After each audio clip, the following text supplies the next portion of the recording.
Welcome to Basta Stories, your gateway to the most chilling, real-life horrors lurking across America. These stories weren't written by horror authors. They were lived. If you think your town is safe, think again. So, turn off the lights, put on your headphones, and listen closely. Because the scariest thing is knowing that every word you're about to hear actually happened. The air in Rip Pier City clung to my skin like a cold, damp shroud, whispering secrets I wasn't ready to hear. I was a freshman, barely 19, navigating the chaotic pulse of college life. My dorm room, a cramped box of concrete and flickering fluorescent lights, felt like a cage most nights. That's why, when Jai suggested we break free for a late-night ride, my heart leapt. Alor and Adita were quick to agree, their eyes glinting with the reckless thrill of youth. We weren't just sneaking out. We were chasing freedom, the kind that hums in your veins when you defy the rules. The warden, a grizzled man with a soft spot for me, turned a blind eye as we slipped past the creaking gate, our laughter swallowed by the night. My scooter, a battered relic from home, purred under me, its engine a steady heartbeat against the chill. The city sprawled before us, its neon signs fading into the distance as we planned our escape. The streets were alive with the hum of distant traffic, the occasional bark of a stray dog, the rustle of leaves skittering across pavement. Feel the night pulling you in, urging you to move faster, to leave the safety of the known behind. I could still smell the stale coffee from the dorm's common room, but out here, the air was sharp, laced with pine, and something heavier, something that made my chest tighten. We were young, invincible or so, I thought, as we plotted to meet Niha and Suma at a spot just beyond the city's edge. The night was ours, but it was watching us too, its eyes hidden in the shadows. The plan was simple: ride out, meet the girls, and see where the night took us. I didn't question it then, but looking back, there was a weight to that decision. A subtle shift in the air, like the moment before a storm breaks. You've felt it before, haven't you? That prickle on your neck when you know something's wrong, but you keep going anyway. The dorm's rules, the warden's knowing, nod, the hum of my scooter. They were anchors, grounding me to a world that still made sense. But as we rode, the city lights dimmed, and the darkness grew thicker, wrapping us in a silence that felt alive, predatory. I gripped the handlebars tighter, my knuckles whitening, unaware that we were already stepping into a trap the night had set. We found Niha and Suma waiting under a flickering street lamp, their silhouettes sharp against the inky backdrop of the night. Niha's smile was wide, almost too wide, her eyes catching the light in a way that made them seem too bright, too eager. Suma, quieter, stood close to her, her hands stuffed deep into her jacket pockets. Notice how the air changes when someone knows more than they're saying. We split up 3 on my scooter, me, Alor, and Adita, and 3 on Jai's. The weight of my friends pressed against me, their warmth of fleeting comfort against the biting cold. Niha called out, her voice slicing through the wind. Just follow us. No destination, no explanation, just a command. And like fools, we obeyed. The scooters roared to life, cutting through the empty streets. The city's pulse faded behind us, replaced by the rhythmic hum of tires on asphalt, the occasional jolt as we hit a pothole. You're moving now deeper into the unknown, where the rules of the day don't apply. The wind clawed at my face, stinging my cheeks, carrying the scent of damp earth and decaying leaves. Niha led the way, her scooter weaving slightly, as if she were chasing something only she could see. Alor leaned forward, his breath warm against my ear, asking where we were going. I didn't know. None of us did.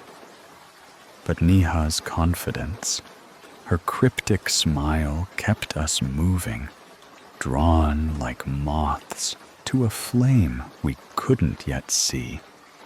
As we rode, the city gave way to open roads, flanked by skeletal trees that loomed like silent sentinels.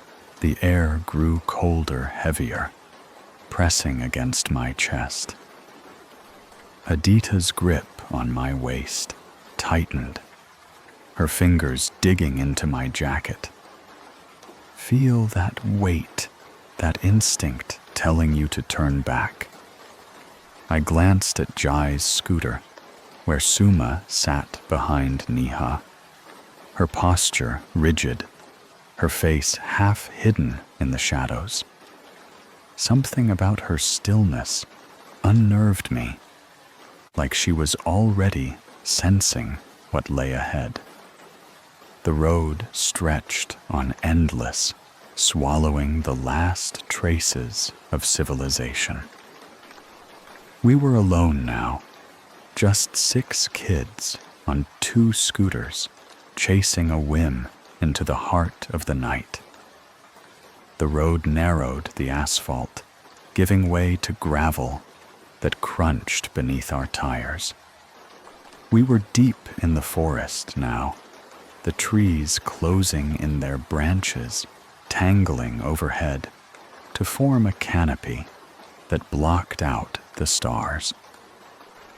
You're not supposed to be here, but it's too late to turn back. Niha slowed her scooter, and I followed my heart thudding in my chest. The air was thick with the scent of moss and rot, the kind of smell that clings to your clothes, your skin, your memories. She turned to us, her face illuminated by the weak glow of her headlight, and said, "There's an old mall up ahead. It's been abandoned for years. They say it's haunted." The word haunted hung in the air, heavy like a stone dropped into still water. Alor shifted behind me, his unease palpable.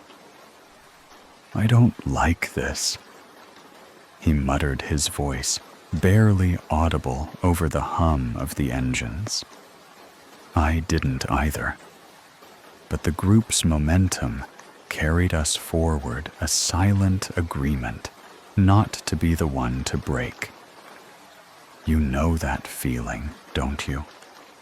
When you want to stop, but the fear of looking weak keeps you moving.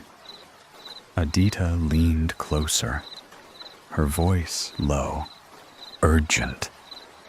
Look at Suma. I glanced over, and my stomach twisted. Suma's face was pale, her eyes wide, staring into the darkness, as if she could see something we couldn't.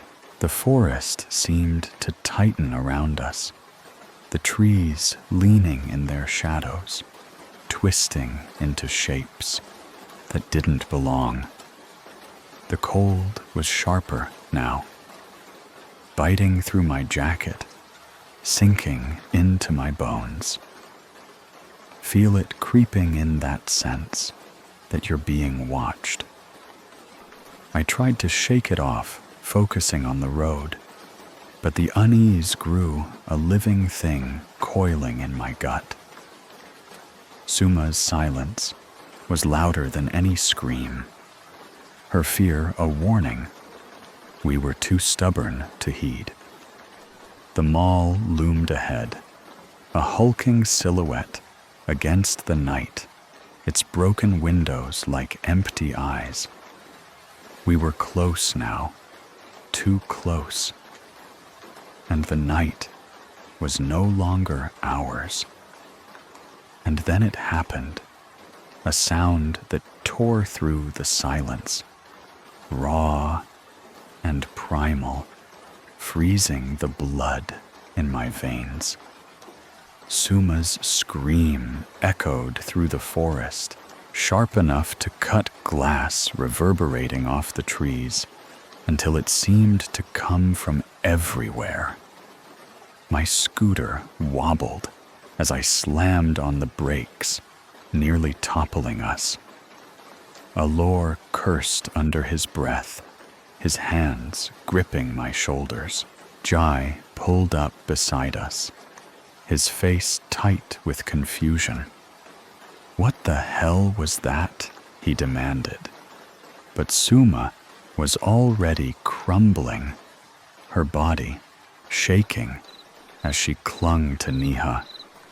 I rushed to her, my boots sinking into the soft earth, the air thick with the scent of pine and something metallic like blood. Suma? What's wrong? I asked, my voice trembling.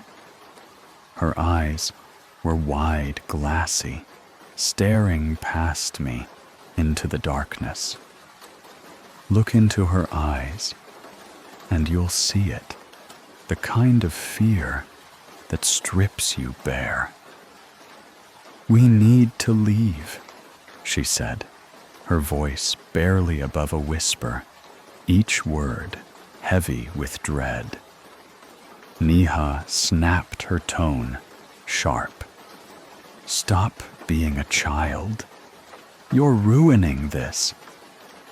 But Suma's fear was contagious, spreading through us like wildfire. Adita grabbed my arm, her nails digging into my skin. She's not joking. Something's wrong. Alor, pale and unsteady, said he felt sick, his voice shaky. We stopped by a milestone, its surface cold and slick with dew. The forest was silent now. Too silent, the kind of quiet that presses against your eardrums, making every breath feel stolen. You've been in a place like this, haven't you? Where the silence is louder than any sound. We tried to distract ourselves, tossing around theories about the abandoned mall ghost stories, urban legends, anything to fill the void. But Suma's scream lingered, a ghost of its own, anchoring us to the moment when the night turned against us. The decision to turn back wasn't spoken. It was felt a collective surrender to the fear that had taken root. Get out now, while you still can. We climbed onto the scooters, the engines roaring to life, a desperate attempt to drown out the silence. Suma clung to Jai, her arms wrapped around him so tightly I thought she might break.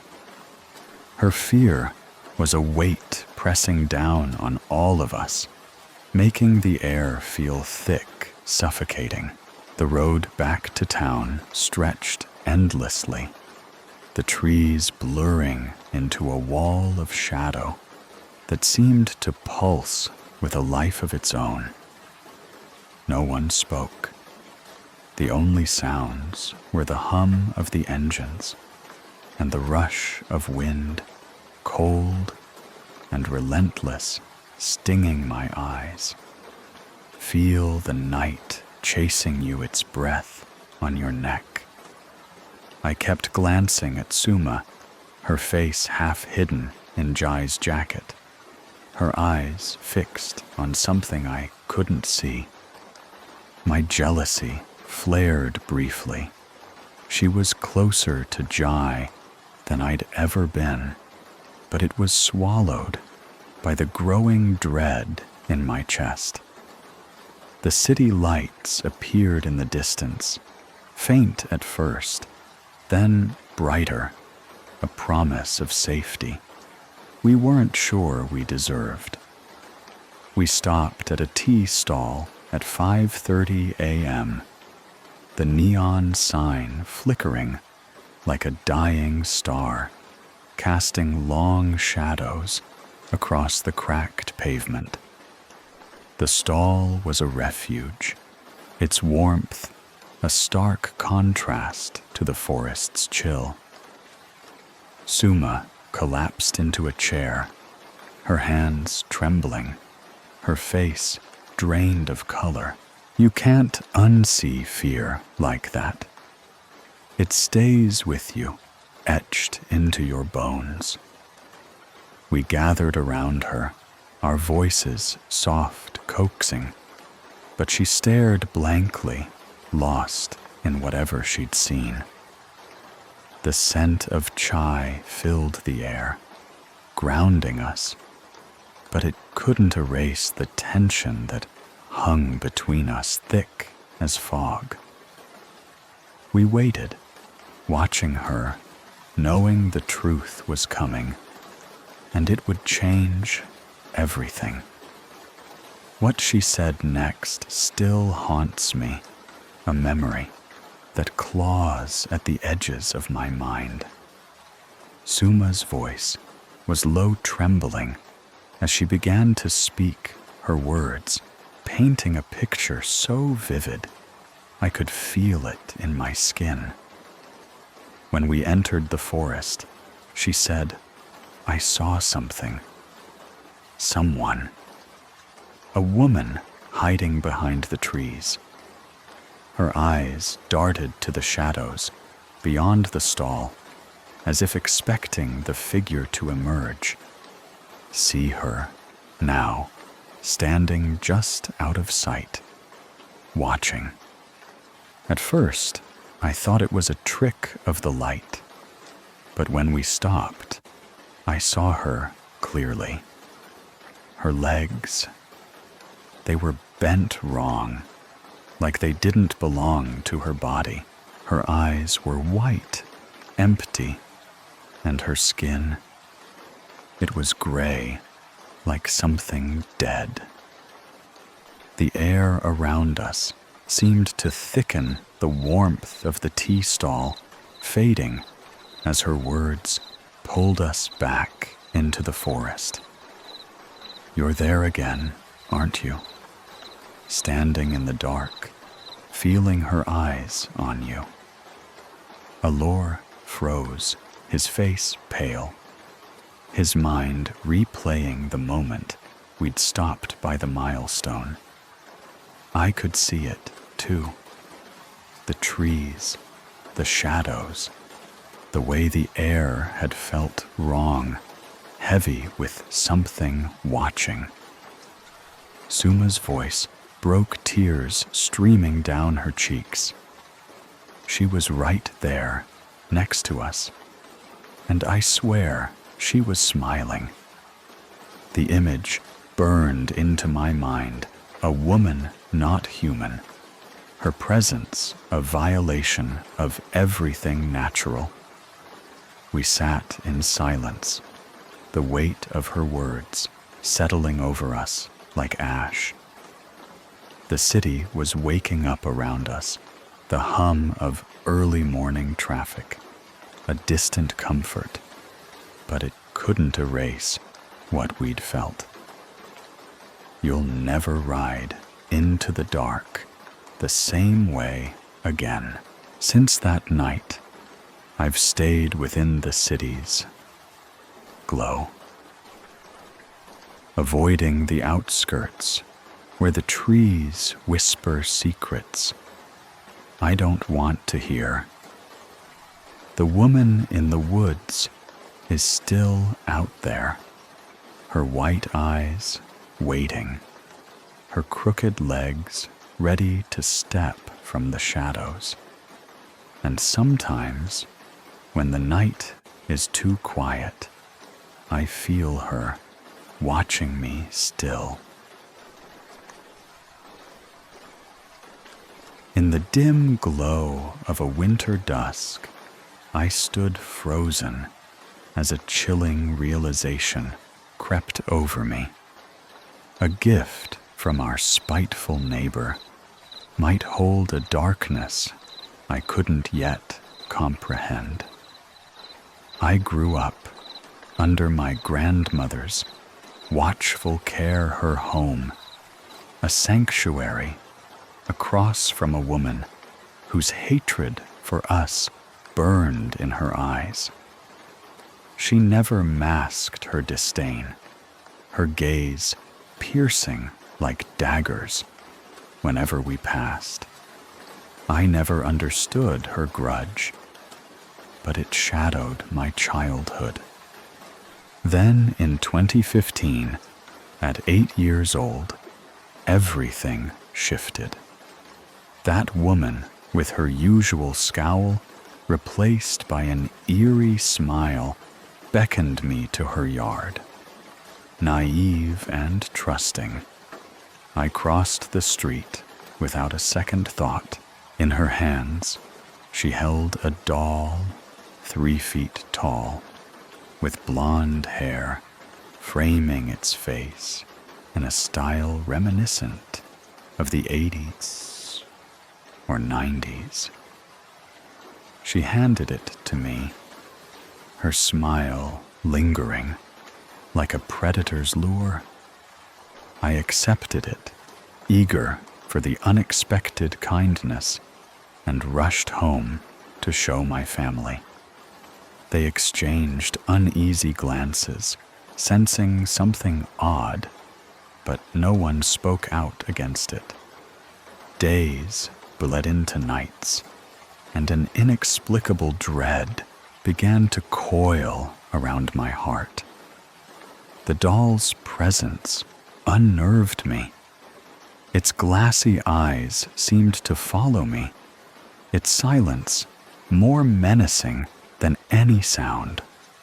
I avoided its gaze, my stomach twisting with every glance.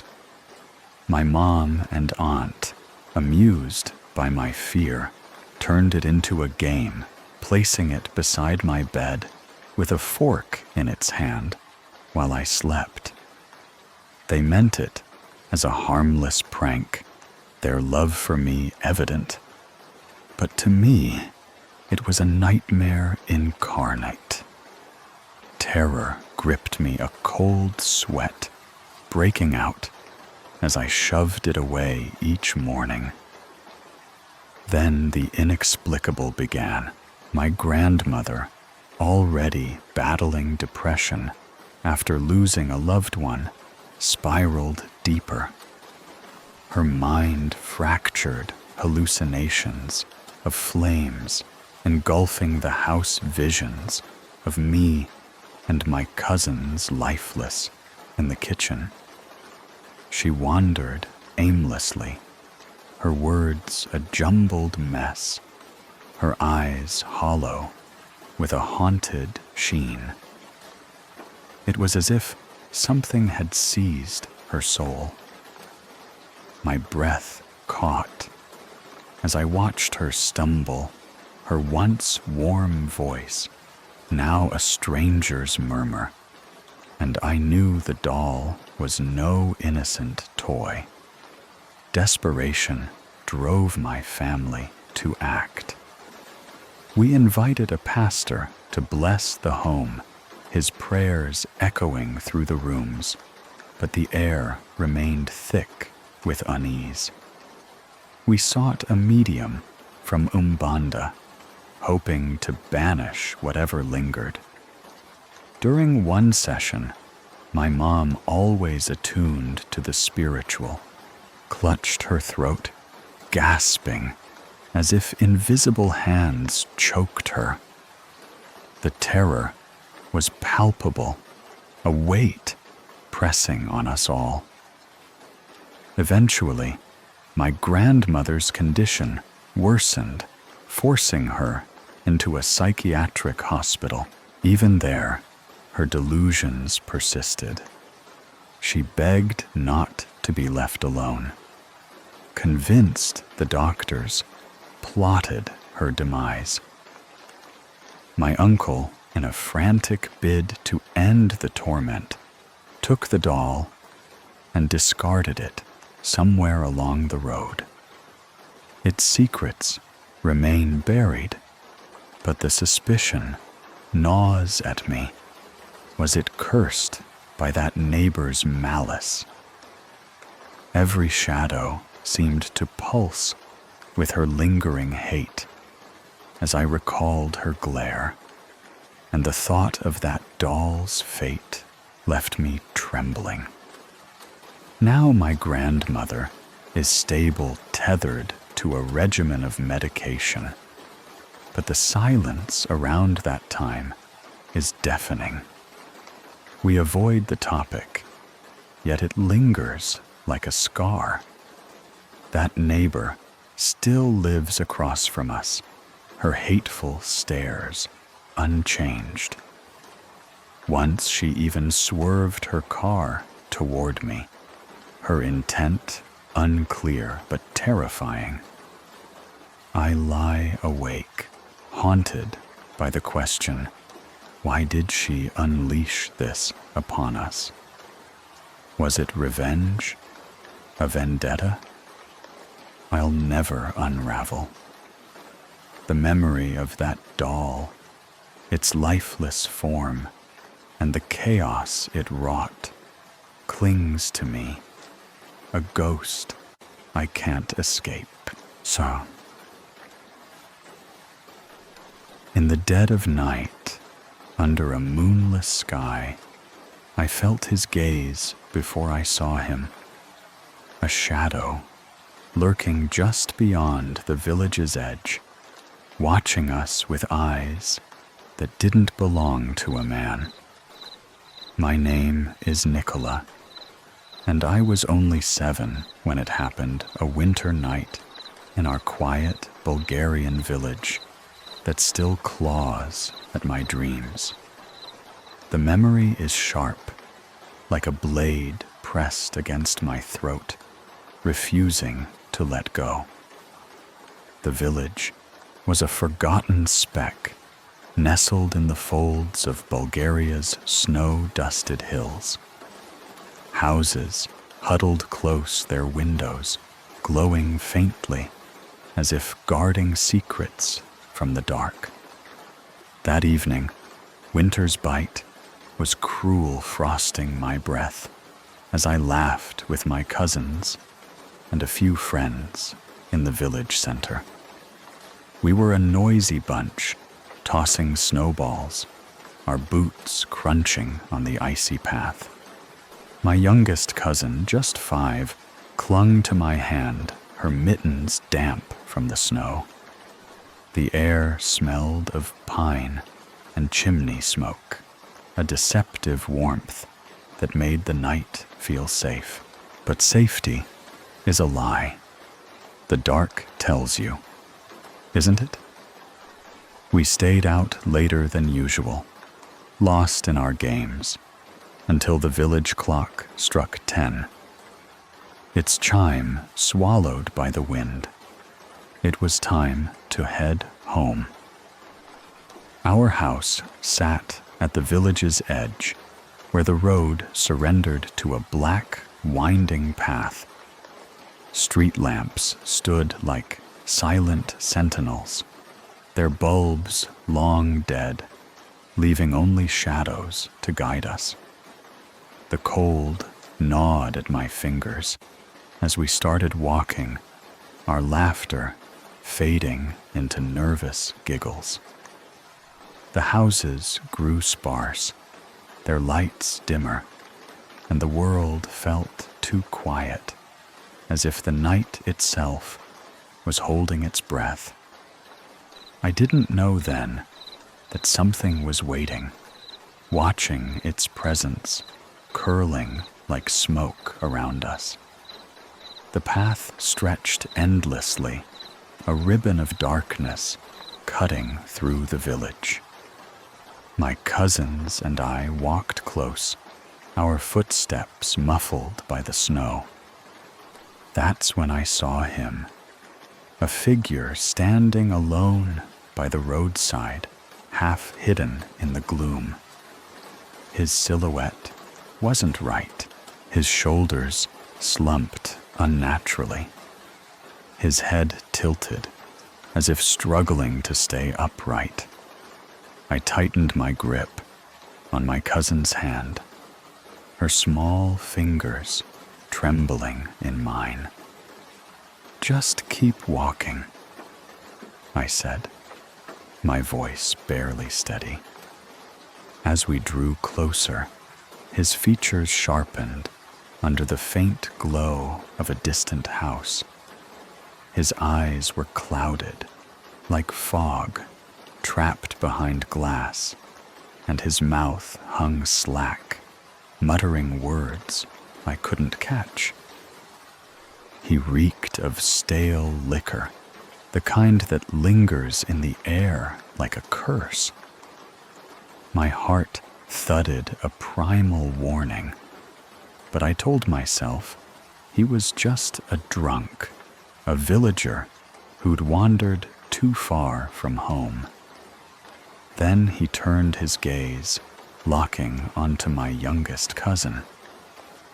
Her tiny frame froze beside me. "You're a cute kid." He slurred his voice, a low growl that seemed to crawl from somewhere deeper than his throat. "Want to come to my house? I'll give you some candy." The words hit like a fist.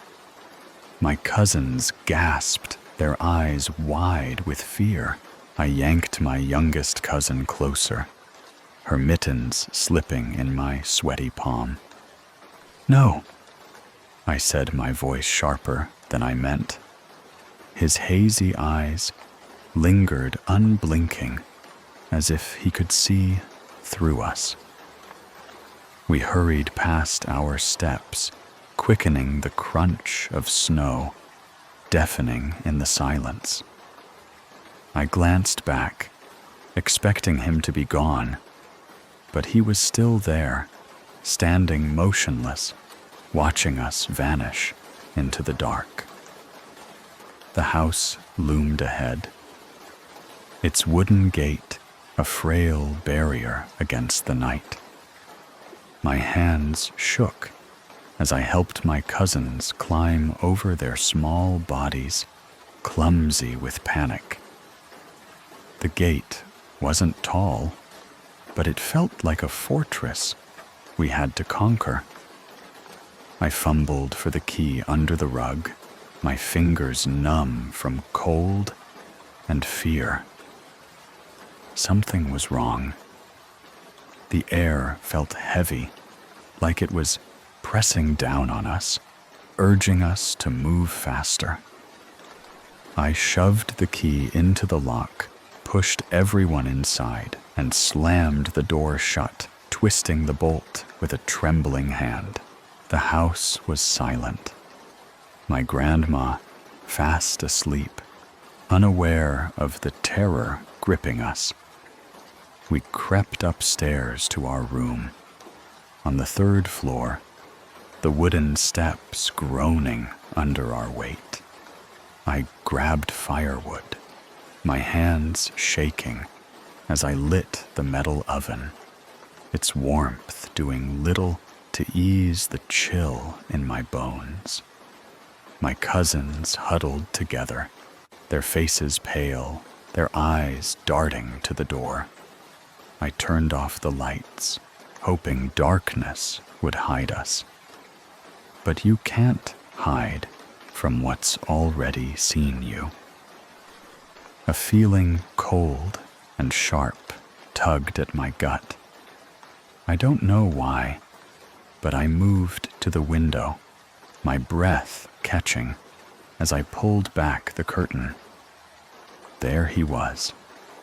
The man stood outside his figure, a black stain against the snow. His hazy eyes locked onto mine, unblinking, like a predator sizing up its prey. My heart stopped. I dropped the curtain, my hands trembling so badly I could barely stand.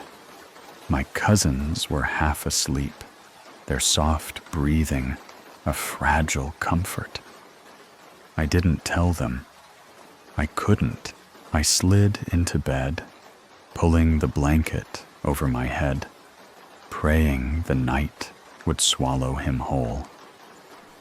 Morning came pale and gray, the village stirring under a heavy sky. I didn't see the man outside, and for a moment I let myself believe it was over. The memory of his eyes haunted me, but I pushed it down, focusing on the warmth of the house, the chatter of my cousins. Days passed, and I tried to forget, burying the fear under routine. But fear doesn't let go so easily. A few days later, I visited my other grandma's house to deliver some things. As I approached, I overheard the adults talking their voices, low and urgent. My blood turned to ice as their words sank in. A man had been arrested the night before.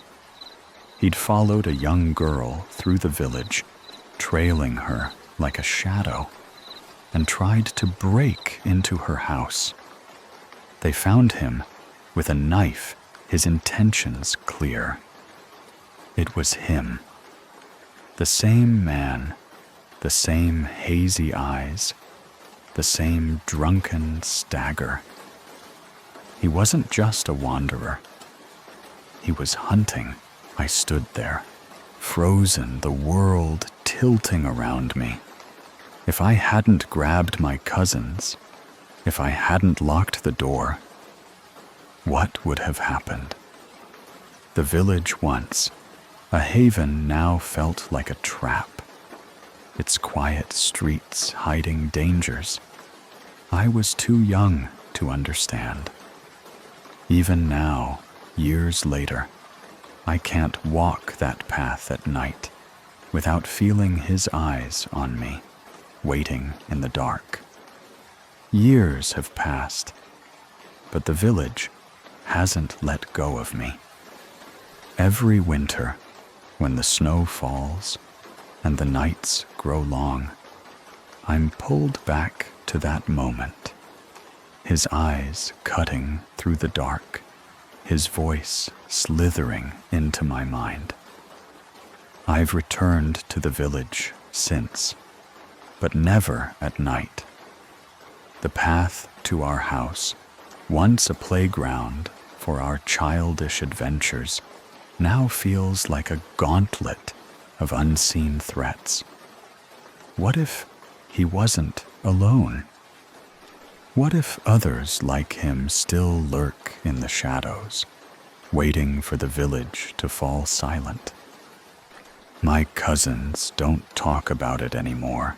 My youngest cousin, now a teenager, avoids the road entirely, her once sparkling eyes clouded with a fear she can't name. I've asked around quietly about the man. The elders whisper of a drifter, a man whose mind was broken long before that night, driven by something darker than liquor. Some say he spoke of voices of things that told him to hunt to take. I don't know if I believe them, but I can't shake the thought that what I saw wasn't entirely human. Those eyes weren't right. They carried a hunger, a void that no man should hold. The house still stands, its gate rusted but intact. The window where he stared at me is unchanged, its glass reflecting the same pale moonlight. I've thought about moving away, leaving the village behind, but it's part of me woven into my bones. Yet every time I close my eyes, I see him standing in the snow, watching, waiting.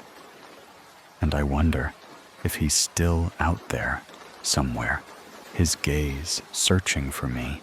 Sur. My heart still races when I think about that night, the one where the air turned thick with something I couldn't name, something that lingered long after the laughter faded. I'm Yuma, a teenager from a small city in India, where summer nights are heavy with heat and the promise of freedom. My best friend Raj and I had begged my parents for a week-long sleepover to kick off our vacation. They're both doctors, always busy, and that week they were away at a conference, leaving our house a sprawling two-story haven, completely to us. The day was a blur of teenage chaos. We prank called our classmates, giggling until our sides hurt, painted our nails in garish shades of pink and purple, and tried bold makeup looks that made us feel like movie stars. The world was ours, and the night stretched out like an endless canvas of possibility. We sprawled on the living room floor, snacks scattered around us, the TV flickering with some cheesy horror flick we barely watched. By 2 a.m., exhausted but buzzing with energy, we dragged ourselves upstairs to my bedroom. The house felt alive with our laughter, the walls echoing our secrets. We talked about everything.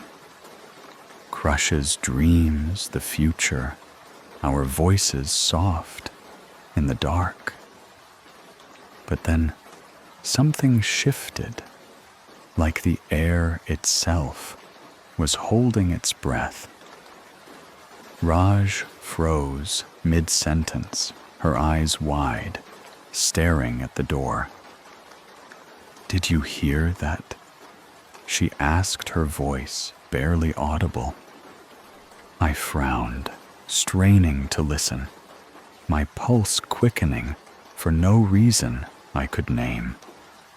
The house was silent, but the silence felt wrong heavy, like it was waiting for something to break it. The quiet didn't last. A faint, deliberate scrape came from the door, like fingers testing the knob, searching for a way in. My stomach twisted. What was that? I whispered, my voice betraying the fear I tried to hide. Raj's face was pale, her hands gripping the edge of the blanket. The doorknob, she said, her words sharp with certainty. Something's trying to get in. I laughed it off, or tried to, telling myself it was just the house settling the wind, anything but what my gut was screaming. But then I heard it, too. A slow, deliberate turn of the knob, as if someone was testing it, teasing us. Feel that chill crawling up your spine. Yuma, that sense that you're not alone. My breath caught, and I stared at the door, expecting it to swing open, expecting a shadow to loom in the frame. Raj grabbed my arm, her nails digging into my skin. We sat frozen, waiting, but the sound stopped as suddenly as it began. I crept to the window, my legs shaky, and peered into the darkness outside. The street was empty, the moonlight casting long, jagged shadows across the lawn. Nothing.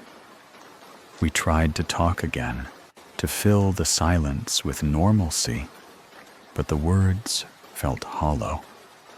Every creak of the house, every rustle of the curtains felt like a warning.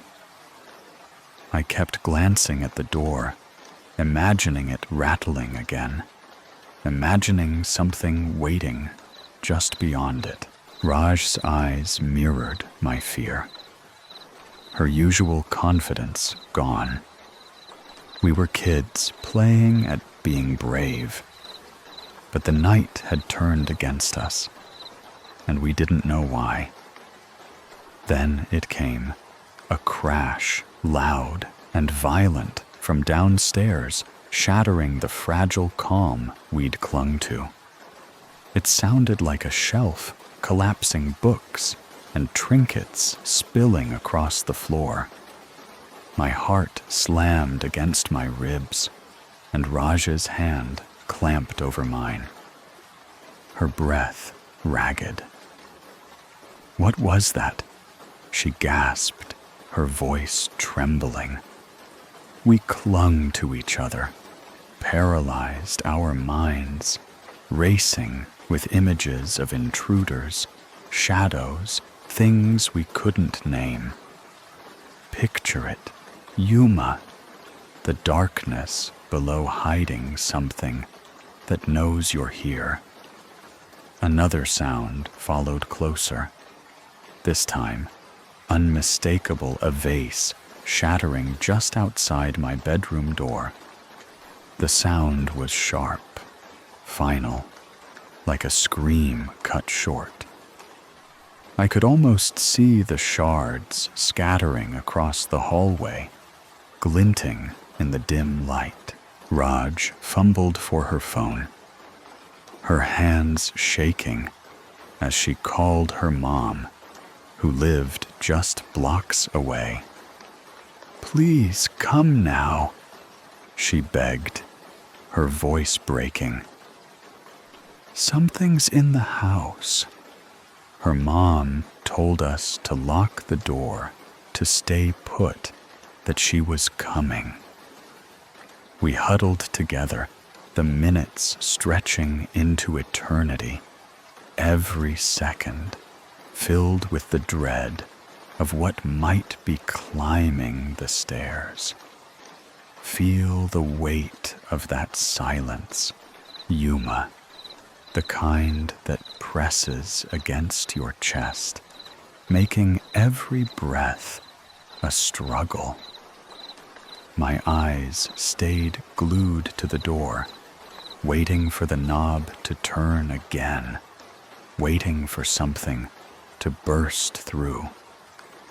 The house felt alive, hostile, its walls closing in around us.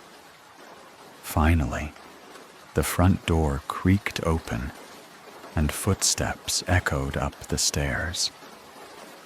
My heart stopped, then restarted, as Raj's mom called out, her voice warm, familiar, cutting through the terror. She knocked on the bedroom door, and we flung it open, nearly collapsing in relief. She was smiling, laughing, even as she explained a stray cat had slipped through an open window we'd forgotten about, knocking over a shelf and a vase in its panic. We laughed, too shaky and uncertain, wanting to believe it was that simple. We grabbed our things and left for Raj's house, the night air cool against our flushed faces. But the next morning, over breakfast, as we sat bleary-eyed and quiet, a thought struck me like a blade. If it was just a cat, how did it turn the doorknob? I looked at Raj, my face pale, and whispered the question. Her eyes widened, her fork frozen halfway to her mouth. The realization hung between us, heavy and unspoken, that something else might have been in the house that night. Something that knew how to mimic the living. Something that watched us from the shadows. Even now, Yuma, you feel it, don't you? That lingering doubt, that fear, that it's still out there, waiting. Zeros. It was just another night in Bangalore, the kind where the air hung heavy with the scent of jasmine and distant rain. But something wasn't right. I was 13, sprawled face down on my bed, lost in the soft hum of music through my earphones. Then I felt it, a sharp, deliberate tug on my toes, like icy fingers curling around them. My heart stopped. I tore the earphones out, my breath catching as I stared into the darkness, certain something was watching me from below. The room was quiet, too quiet, the kind of silence that presses against your ears until you hear your own pulse. I was alone, or so I thought. My bed sat low to the ground, the wooden frame creaking slightly as I shifted my eyes, darting to the shadowed gap beneath. The air felt thick, charged with a presence I couldn't name. I told myself it was nothing, just my imagination playing tricks after too many late-night horror stories. But the tug, it wasn't a dream. It was real, cold, and intentional, like something had reached out from the void to claim me. I lay frozen, My body pressed into the mattress, every muscle tensed. The music still played faintly through the earphones, now dangling by my side, a tinny reminder of the normalcy I'd lost. I wanted to call out, to scream for my dad, but my voice caught in my throat. What if it hears me? My mind raced, picturing the worst, some faceless thing, crouched beneath my bed, waiting its breath, shallow and hungry. I forced myself to move, inching toward the edge of the bed, my heart hammering so loud I was sure it would betray me.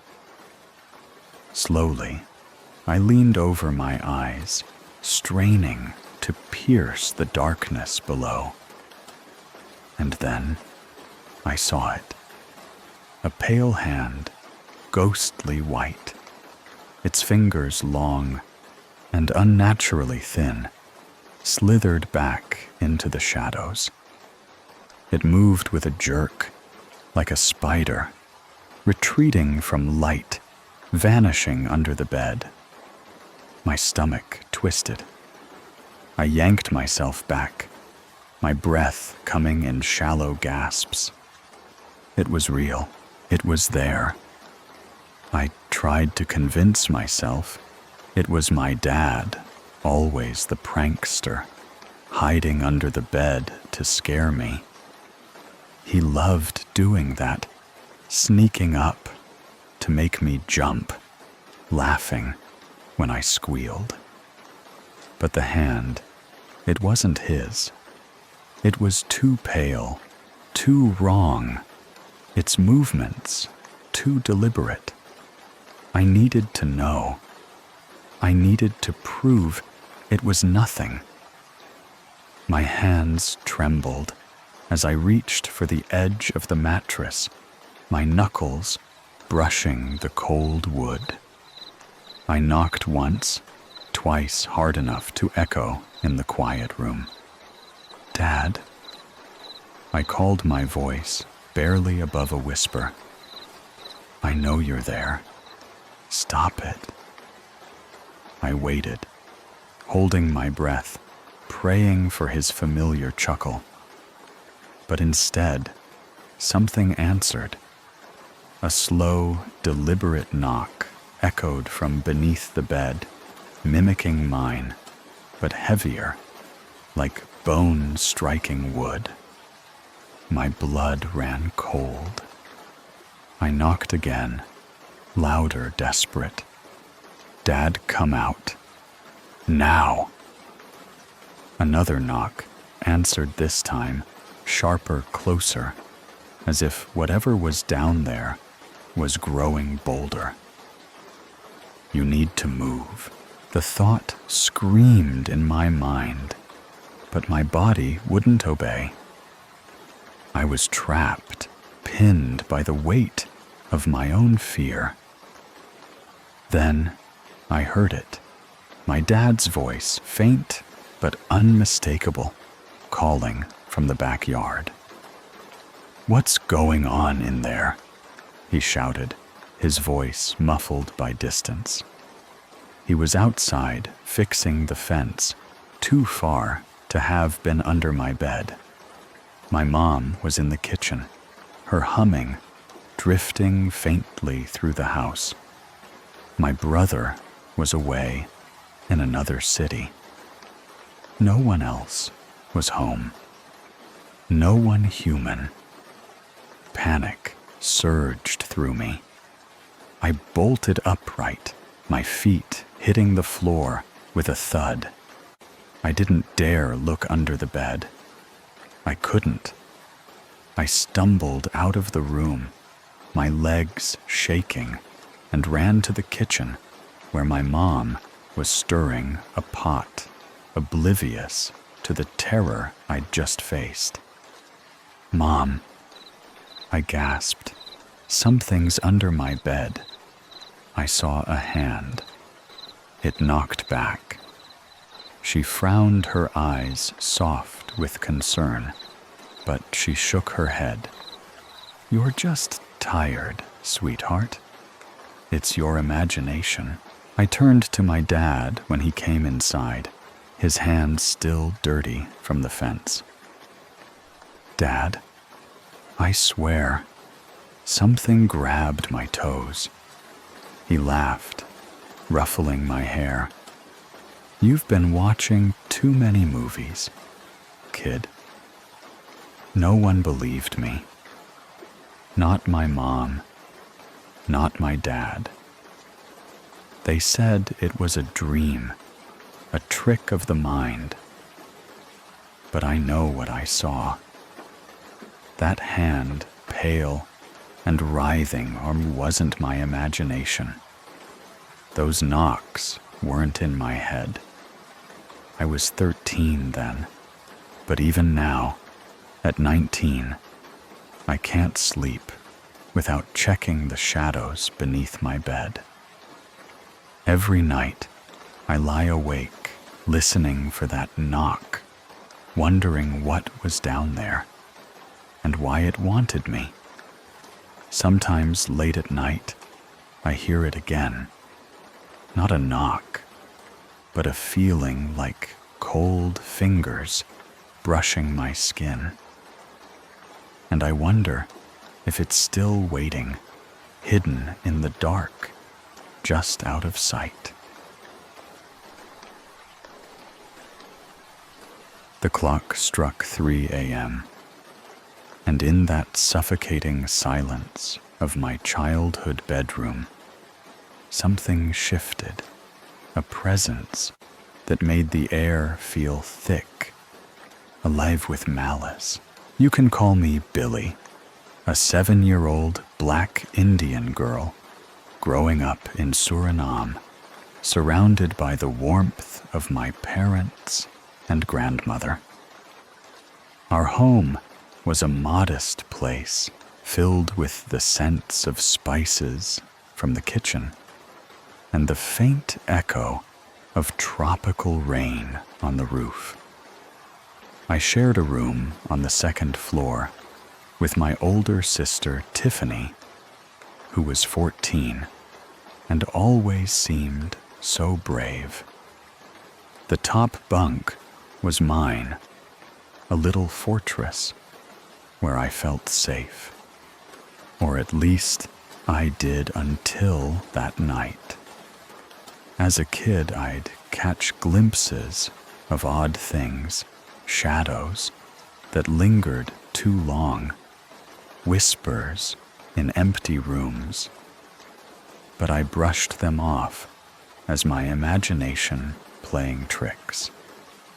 That changed when I woke up, without reason, my heart already pounding, as if my body knew danger before my mind did.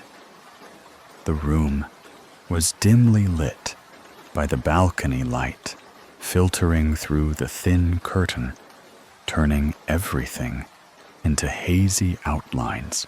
I rubbed my eyes, glancing at the clock's glowing numbers, feeling the cool sheets against my skin, and the distant hum of night insects outside. See it now, that small shape emerging from the blur. Just as sleep started to pull me back, my gaze drifted to the window facing my bed. There it was, a childlike hand, pale and unnaturally still, pressed flat against the glass from behind the curtain. No arm attached, no body visible, just fingers splayed out like they were reaching for me. The sight hit me like ice water, freezing every muscle in my body. My breath caught shallow and rapid as the room's warmth drained away, leaving only the chill of pure terror crawling up my spine. It wasn't human. It couldn't be on the second floor, with no ledge to stand on. Hide now, before it sees you watching back. Petrified, I yanked the blanket over my head, the fabric muffling my panicked breaths. I attended a Christian school, where we'd learned prayers as shields against the unknown. So that's what I did. Clutching the edges of the blanket, whispering fervent words to God, begging for protection. The words tumbled out in a loop, over and over, my mind spinning in a trance of fear, every sense overwhelmed by the darkness under the covers, the musty smell of the sheet, the pounding of my pulse in my ears, the imagined pressure of that hand inching closer. I prayed until exhaustion took over, but even in sleep, the image lingered a cold anchor in my dreams. Morning came with sunlight piercing the curtain, and I bolted upright, staring at the window.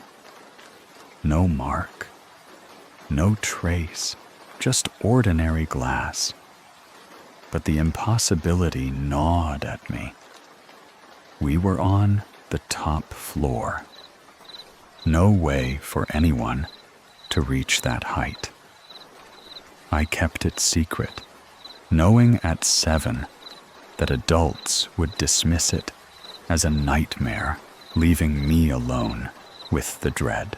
That night, hesitation gripped me as I climbed into bed, the room feeling smaller, more oppressive. Tiffany slept soundly, below, unaware of the shadow hanging over us. It's coming again. Feel the pull toward the window.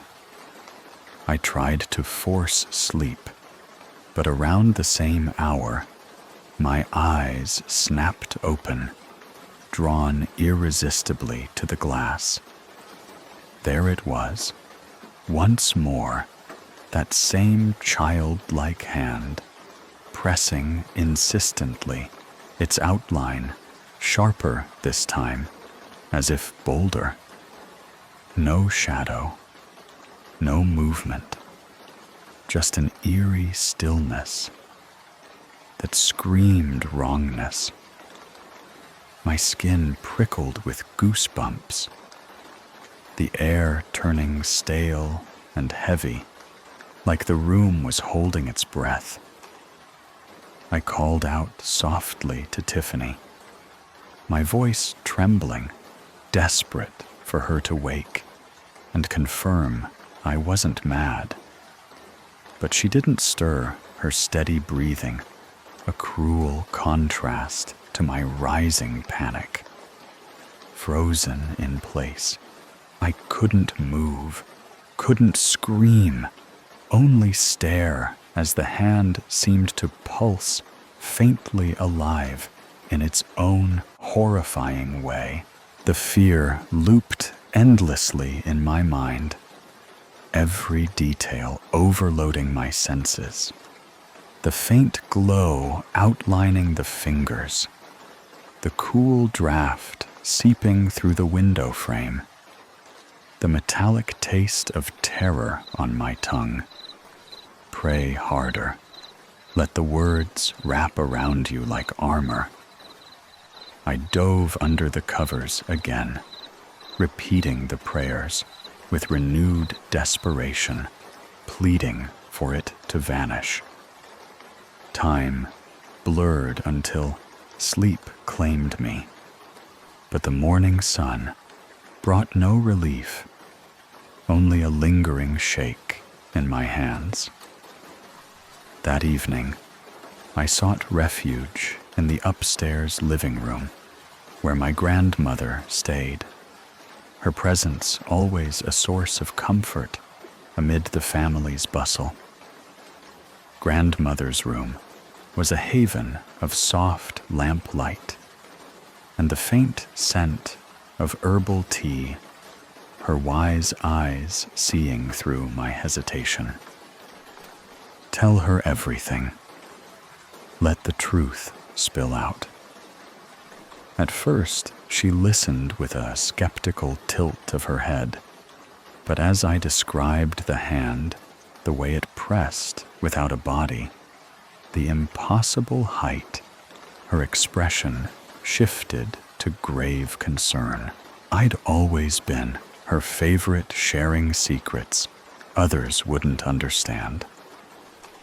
She nodded slowly, then reached for a small Bible on her shelf, its worn pages speaking of our years of faith. "Keep this under your pillow," she instructed, her voice steady but laced with an undercurrent of worry.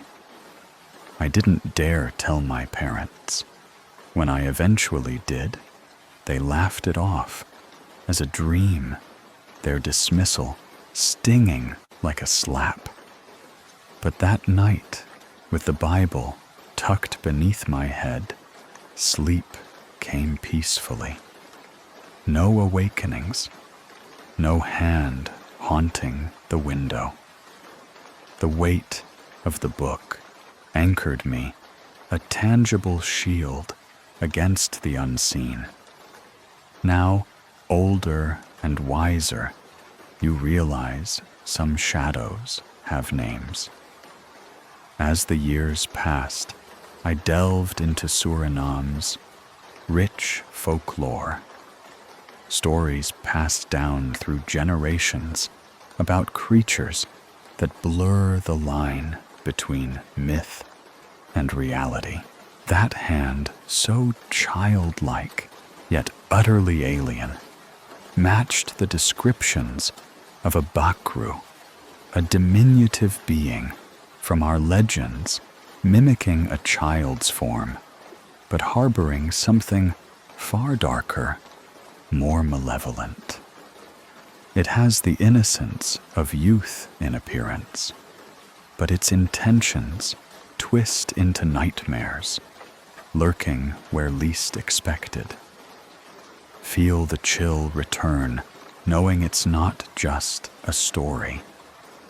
The experience etched itself into my soul, an anchor that pulls me back whenever the night grows too quiet. And if you think that was the end of my brushes with the paranormal, you're wrong. It was merely the beginning. A doorway cracked open to a world of whispers and unseen hands waiting in the dark.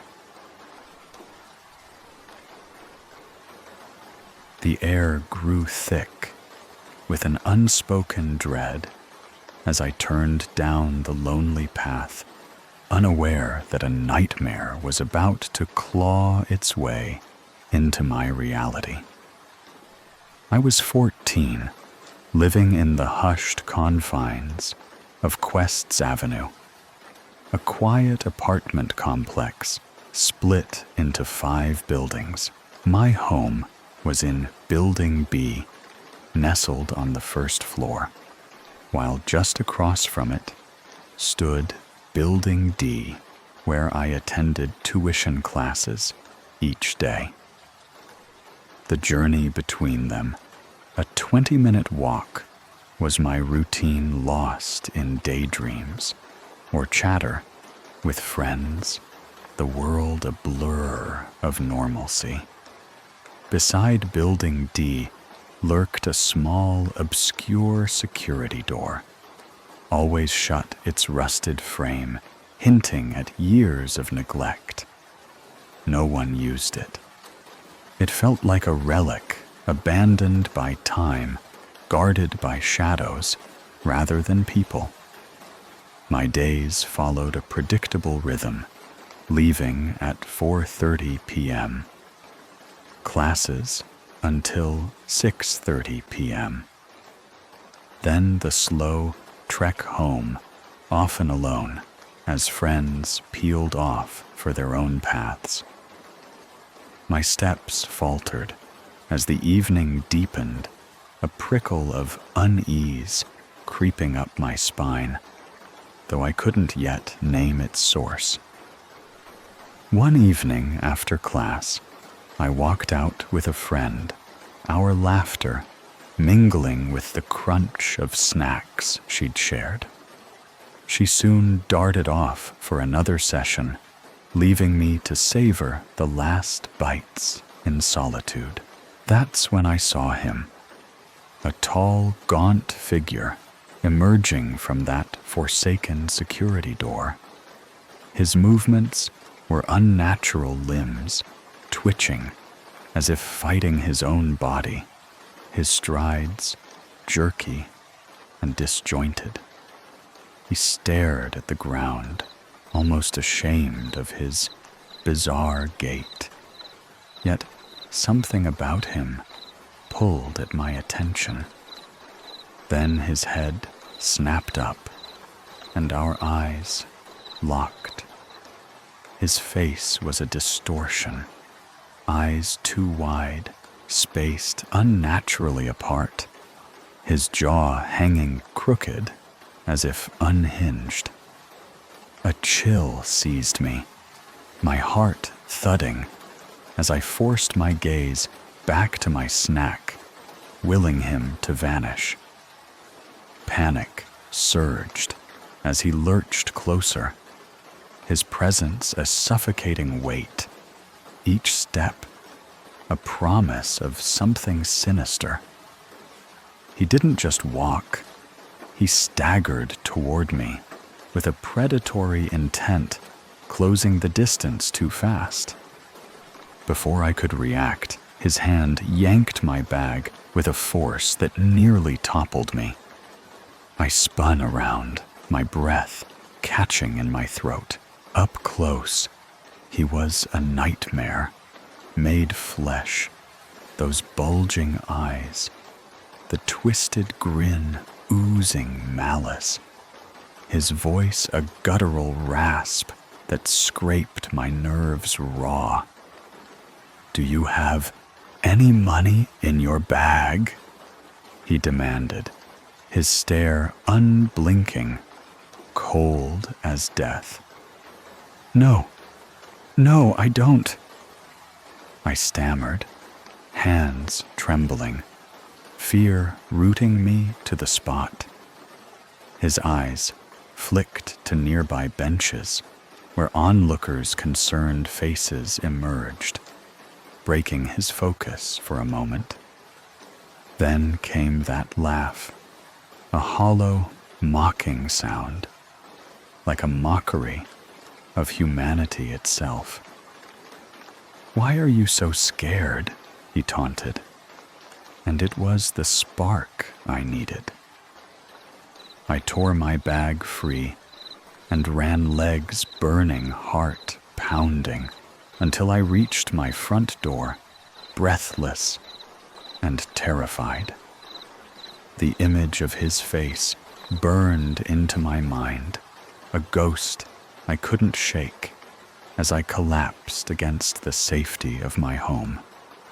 I spilled everything to my parents, their horror mirroring my own. They vowed to report him if he reappeared, but he never did. Days later, a friend recounted seeing the same man, his face paling, stumbling back to that cursed door before vanishing. She dismissed it as drunkenness, citing nearby liquor shops. But I knew better. That encounter, his distorted features, the way he grabbed me, it lingers a shadow etched into my soul. To this day, I don't know who he was or what drove him, but the memory of his touch on my bag, the weight of his gaze, haunts me still.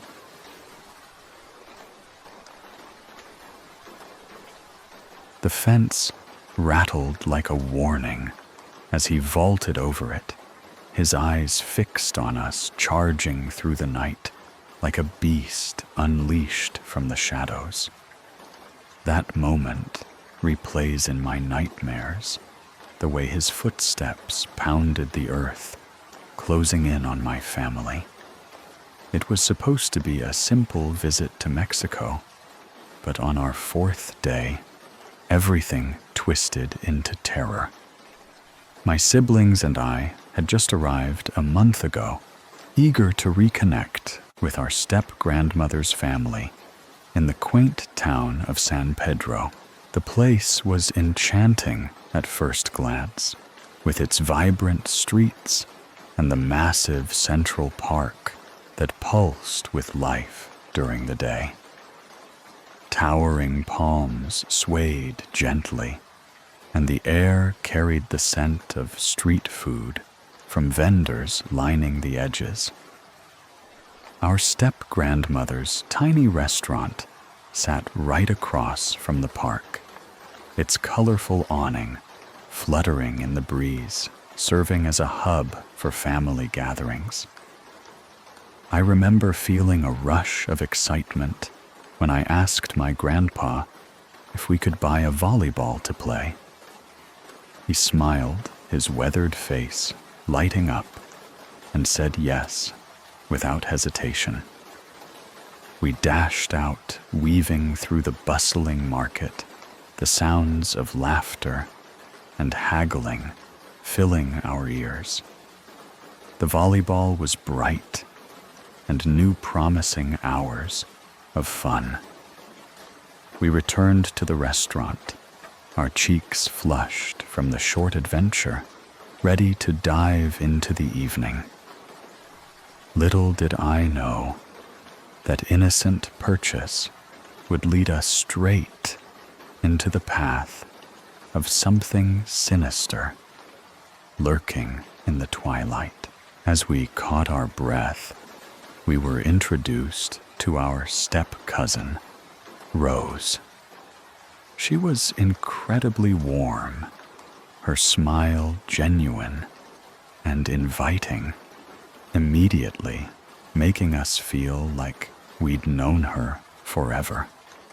With enthusiasm bubbling over, she offered to show us around the town, her eyes sparkling with pride for her home. We followed her eagerly to the volleyball courts in the Central Park, where a large net enclosed the area to keep the ball from escaping into the surrounding greenery. Other locals were playing nearby, their shouts and cheers creating a lively backdrop. We dove into the game, the ball bouncing rhythmically, our laughter echoing under the fading sun. It felt perfect, a moment of pure joy amid the unfamiliar surroundings. But then, my little sister tugged at my sleeve, her voice small and uncertain. She pointed discreetly toward the edge of the court, whispering that a guy had been walking around and waving at her earlier. I glanced over, spotting him perched on a bench just outside the net, uncomfortably close to our group. He sat there, unmoving, his posture slouched yet deliberate, as if he'd chosen that spot specifically to watch us. At first, I brushed it off. The park was crowded with people enjoying the evening families, picnicking, couples strolling. But as I reflected, a chill crept in. It was odd how he ignored the dozens of empty benches scattered farther away, opting instead for one that put him mere feet from where we played. His presence felt like an intrusion, a shadow edging into our light-hearted game. We continued playing, but the fun dimmed slightly, my eyes darting back to him, occasionally wondering if it was just paranoia or something more. By 10:34 p.m., the sky had darkened fully, stars peeking through the canopy of trees, and we decided to head back to the restaurant, our muscles aching from the game. Rose, sensing our lingering energy, suggested exploring another park behind the restaurant, up a gentle hill. It sounded adventurous, so we agreed, following her lead into the night. The uphill path was lined with flowering shrubs, their petals glowing faintly under the sparse street lights, and the air grew thicker with the humidity of the Mexican evening. Rose paused midway, gesturing toward the majestic mountains encircling San Pedro, their silhouettes looming like silent guardians.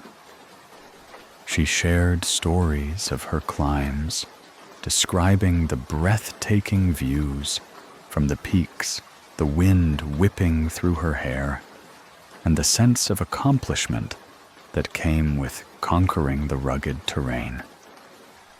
We listened raptly, our footsteps syncing with her tales, the group bonding over her vivid recollections. Arriving at the second park, a smaller, more secluded spot, with patches of grass and scattered benches, we settled in to chat more, getting to know Rose better, since this was our first meeting. But my brother shifted uneasily, standing, while the rest of us sat, his eyes scanning the darkness without explanation. In hindsight, his instinct was spot on. Amid our conversation, my little sister interrupted her voice, trembling slightly, asking if we'd seen that guy too. We turned to her confused, and she clarified the one from the volleyball court, who'd been waving at her again. Before we could process, he materialized, stepping into the park from the shadows, taking a seat at the far end, but inching closer with each passing minute. We all froze, the air turning heavy, his approach like a noose tightening. Rose sprang up, urging us to move, her friendly demeanor replaced by alert caution. We relocated to the opposite side, but he followed his steps, deliberate, closing the gap once more. Panic surged as Rose commanded, "Run!" We bolted, veering left out of the park, hearts pounding, the night air rushing past us. He darted right, vanishing into the obscurity, leaving us breathless and disoriented. At first, I laughed nervously, dismissing it as a bizarre coincidence, and my older sister joined in. But my little sister's shakes and near tears sobered us. My brother remained composed, yet seething, his protectiveness evident. I pulled her close, reassuring her that he hadn't followed, while Rose, panting, insisted she'd never encountered him before. This was unprecedented in her quiet town. We headed back to the restaurant, seeking the safety of family. But as we rounded the corner, my little sister's cry pierced the night. "He's right there. That's him." He exploded over the fence, sprinting toward us with feral intensity. the ground seeming to tremble under his charge. Rose and my little sister raced ahead to the restaurant. My brother planted himself firmly, ordering my older sister and me to flee. But I hesitated, rooted by shock, as he confronted the man head-on.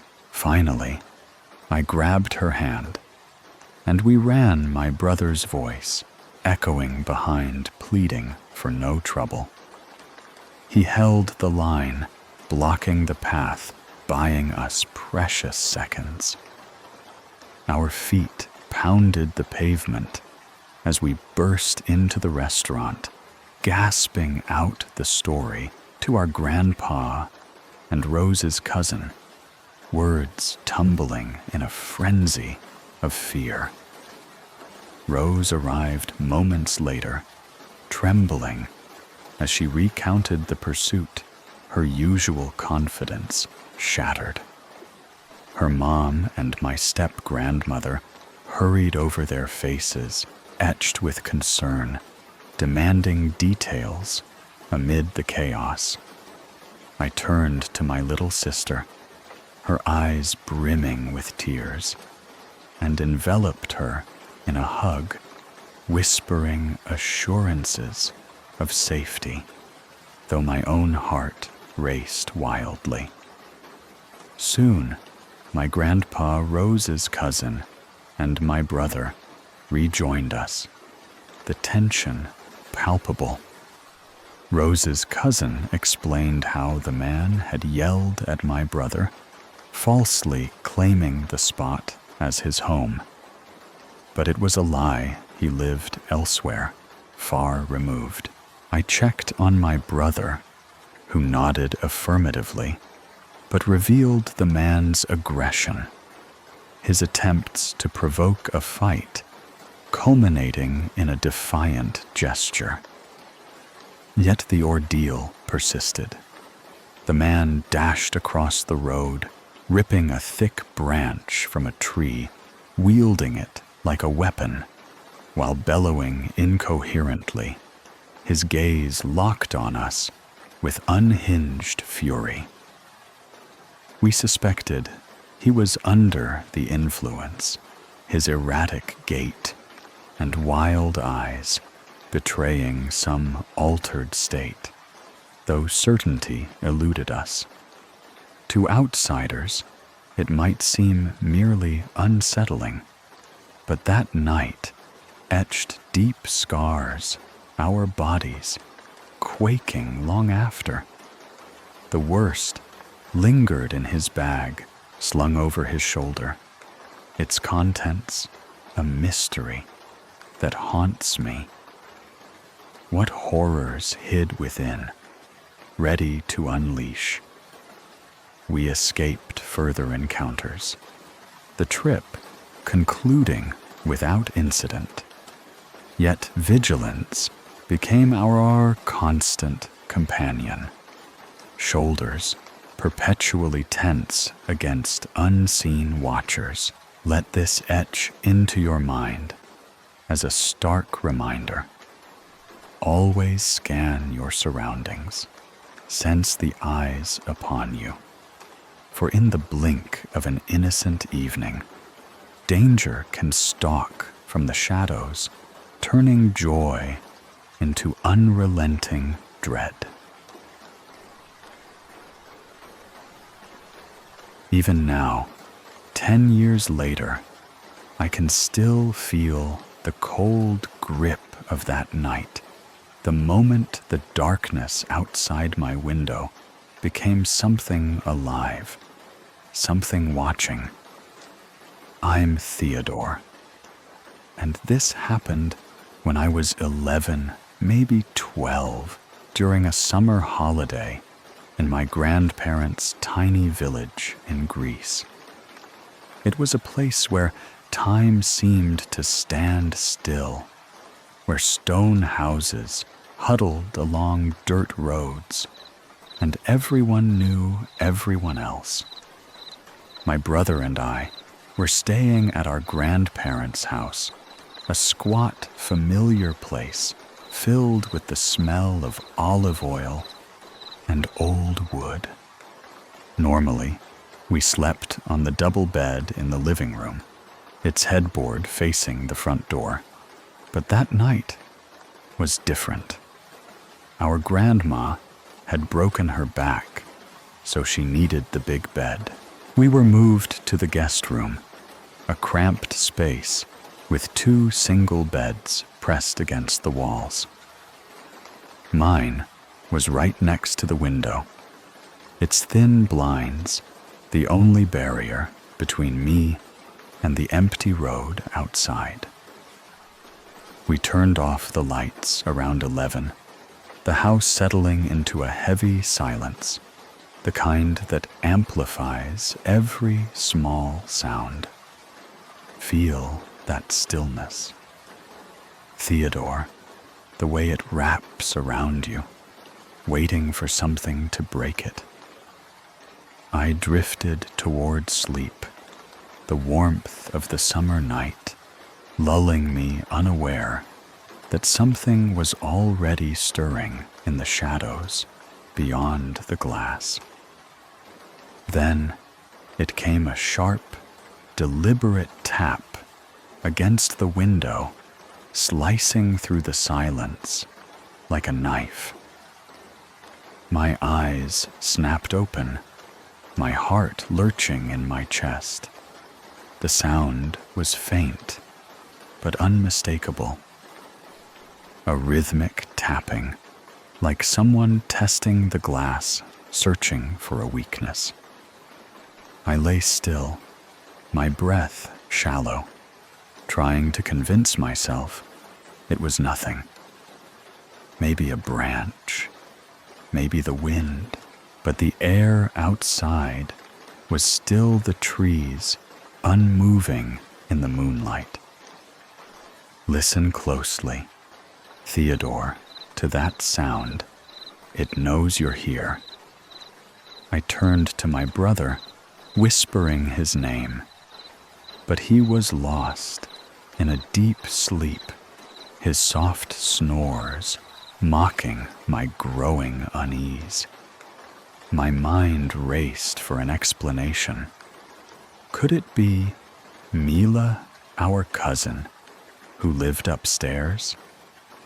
She was older, always stumbling home, late from summer parties, sometimes forgetting her keys. Mila. I called softly, my voice trembling in the dark. No answer. The tapping stopped, but the silence felt heavier, oppressive, like it was daring me to move. I slid out of bed, my bare feet cold against the floor, and crept to the living room, careful not to wake Grandma. I unlocked the front door and stepped into the cool night air. The village street empty under the pale moonlight. No one was there, but when I turned to the guest room window, my blood froze.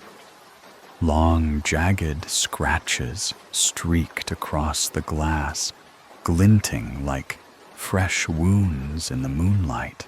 They weren't random. They were deep, deliberate, as if something had clawed at the window with intent. I bolted back inside, locking the door with shaking hands, my pulse hammering in my ears. Back in the guest room, I crawled into bed, pulling the blanket over my head like a shield. But the tapping returned louder, more insistent, right outside the window. Tap, tap, tap. Each sound felt like a pulse syncing with my racing heart, as if whatever was out there knew I was listening. I wanted to rip the blinds open, to face whatever was tormenting me. But a primal fear rooted me in place. Don't look. Theodore, some things are better left unseen. The scratches on the glass haunted my mind, their sharp edges vivid in my imagination, as if they were carved by something not entirely human. I lay there, frozen, my breath shallow, the blanket a flimsy barrier against the unknown. The tapping continued, relentless each strike, chipping away at my courage. Hours passed, or maybe minutes. Time blurred in that suffocating fear until exhaustion finally pulled me under, the sound fading into my dreams. But even in sleep, you feel it, don't you? Theodore, that presence still waiting. Morning came, the sunlight streaming through the blinds, but the terror lingered. I asked Grandma about Mila, hoping for an explanation, clinging to the idea that it was just her. Her words hit me like a stone. Mila's been out of town all week. My stomach dropped. The village was tiny, barely a speck on the map, with no hotels, no strangers passing through. The nearest town, Varda, was an hour and a half away. Whoever, or whatever, was at the window had to be local. Someone who knew. This place knew us. I thought of the two siblings who sometimes visited. Loud kids who loved pranks. But when I walked to their house, the doorbell echoed in an empty home. A neighbor confirmed they'd left days ago, back to the capital. If it wasn't Mila, and it wasn't them, then what was out there, scratching at the glass? The question clawed at me, as sharp and relentless as those marks on the window. I never opened the blinds that night, and I'm glad I didn't. Some truths are too heavy to bear, Theodore, and some shadows are better left unseen. To this day, I avoid that window, avoid the dark, because I know something was out there waiting, and I fear it's still watching.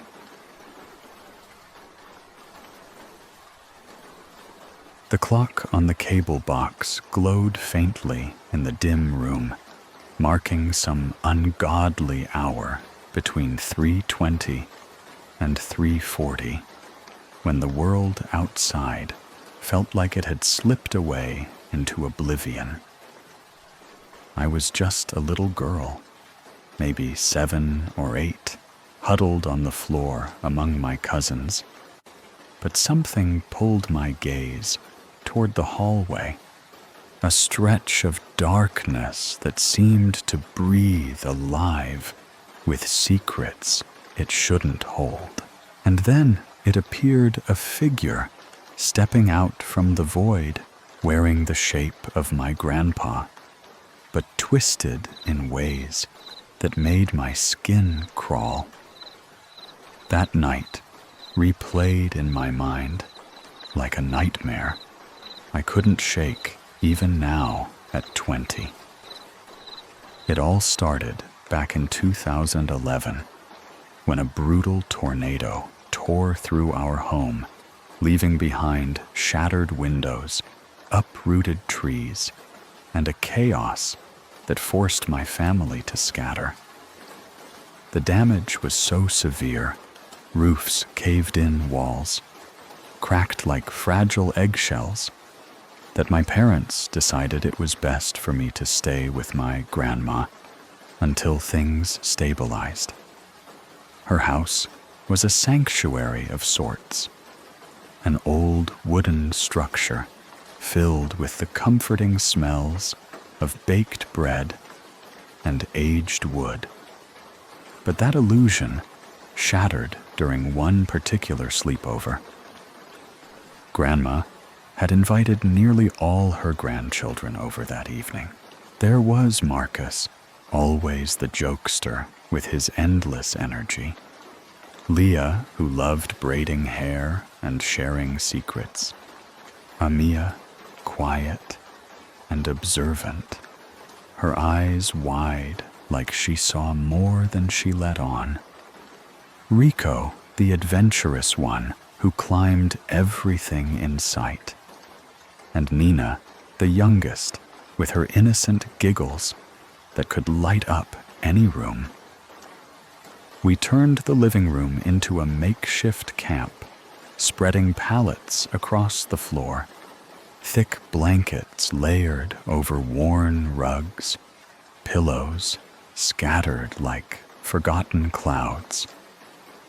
The air was warm from our bodies, pressed close, the faint hum of the television, providing a lullaby as we drifted off one by one. But sleep didn't hold me long. I stirred awake, my eyes adjusting to the blue flicker of the TV screen, casting erratic shadows on the walls. The room felt heavier. The silence broken only by the soft breaths of my cousins around me. Marcus snored lightly in the corner. Leah curled up, with her arms around a pillow. Amia facing away. Rico sprawled out like he owned the space, and Nina tucked in tight. I sat up slowly, rubbing my eyes, glancing at the cable box 320 or 340, the numbers blurring in my drowsiness. The TV murmured some late-night show colors dancing across the screen, but my focus wandered elsewhere. Why the hallway? It was just a narrow corridor leading to the bedrooms lined with faded family photos and creaky floorboards. But in that moment, it drew me like a magnet. The darkness there was absolute, a void that swallowed light, and I stared into it, my heart beginning to quicken without reason. Minutes ticked by, maybe 2, maybe more. And then, from the depths, a figure emerged. It shuffled into view, silhouetted against the faint glow from the kitchen beyond. At first glance, it looked exactly like my grandpa. The bulky frame, the protruding stomach from years of hearty meals, the elongated head that always made him seem taller than he was. But as it moved, doubts crept in. His skin was supposed to be deep, rich brown, weathered by the sun and time. But this thing's form gleamed unnaturally pale, like moonlight on wax. And the walk Grandpa moved with a steady, reassuring gait. But this imitation limped each step, deliberate and off-kilter, as if the body it inhabited didn't quite fit. "It's not him," a voice whispered in my head. But I pushed it down, clinging to familiarity. The figure headed toward my uncle's room, directly across from where Grandma and Grandpa slept. That struck me as wrong.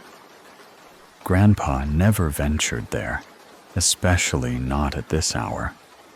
It was Uncle's private space off limits in the quiet of night. Curiosity overrode my unease. As a child, I was always the one poking into corners, asking questions no one wanted to answer. So I called out softly, my voice cutting through the stillness like a fragile thread. "Papa." The word hung in the air, innocent and trusting. The figure halted instantly, its body stiffening in a way that sent chills racing down my spine. It paused, as if processing the sound, then began to turn slowly, agonizingly, like a mechanism winding up. I leaned forward, straining to see my breath shallow. When its face came into view, illuminated by the TV's erratic light, my world shattered. It wasn't Grandpa. The features were a mockery, eyes too hollow, skin stretched thin over bones that didn't align right, a mouth twisted into something not quite a smile. Whatever this was, it wore his shape like a stolen coat, but the essence, the warmth, the kindness was absent, replaced by a void that hungered. Panic surged through me, a cold wave crashing over my small frame. "Run, hide, don't let it see you." But my body froze, trapped in that trance of terror. The thing locked eyes with me, eyes that weren't human, reflecting nothing but emptiness. And then it charged. Its limp transformed into a predatory surge, limbs jerking unnaturally as it closed the distance. I scrambled back, diving under the covers, pulling the blanket over my head like a shield. The fabric smelled of laundry soap and safety, but it felt paper thin against the horror outside. "Stay still. Don't move. It can't find you if you don't exist." I squeezed my eyes shut, forcing breaths to slow, willing sleep to claim me as the only escape.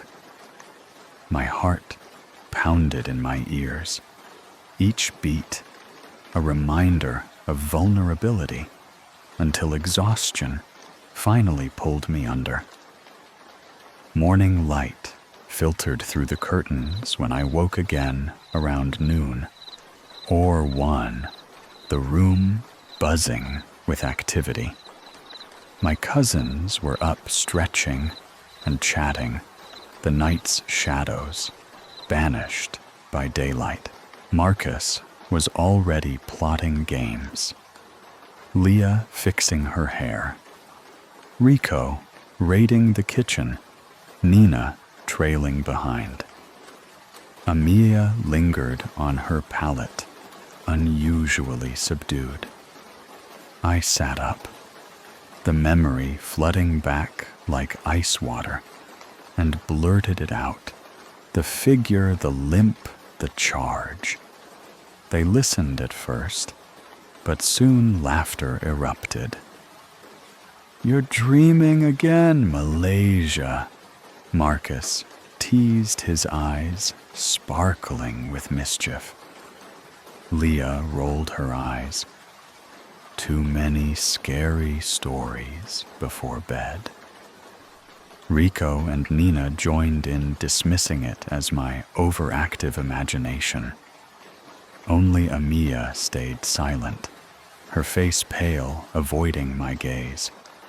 As the others wandered off to make breakfast, the clatter of bowls and spoons filling the air, I turned to her. Amia. She met my eyes, and in that shared look, fear mirrored back at me. I saw it too, she whispered, her voice trembling. Those words validated everything, turning isolation into a shared burden. We didn't speak more of it then, but the bond formed in that moment lingered. This wasn't some childish fancy.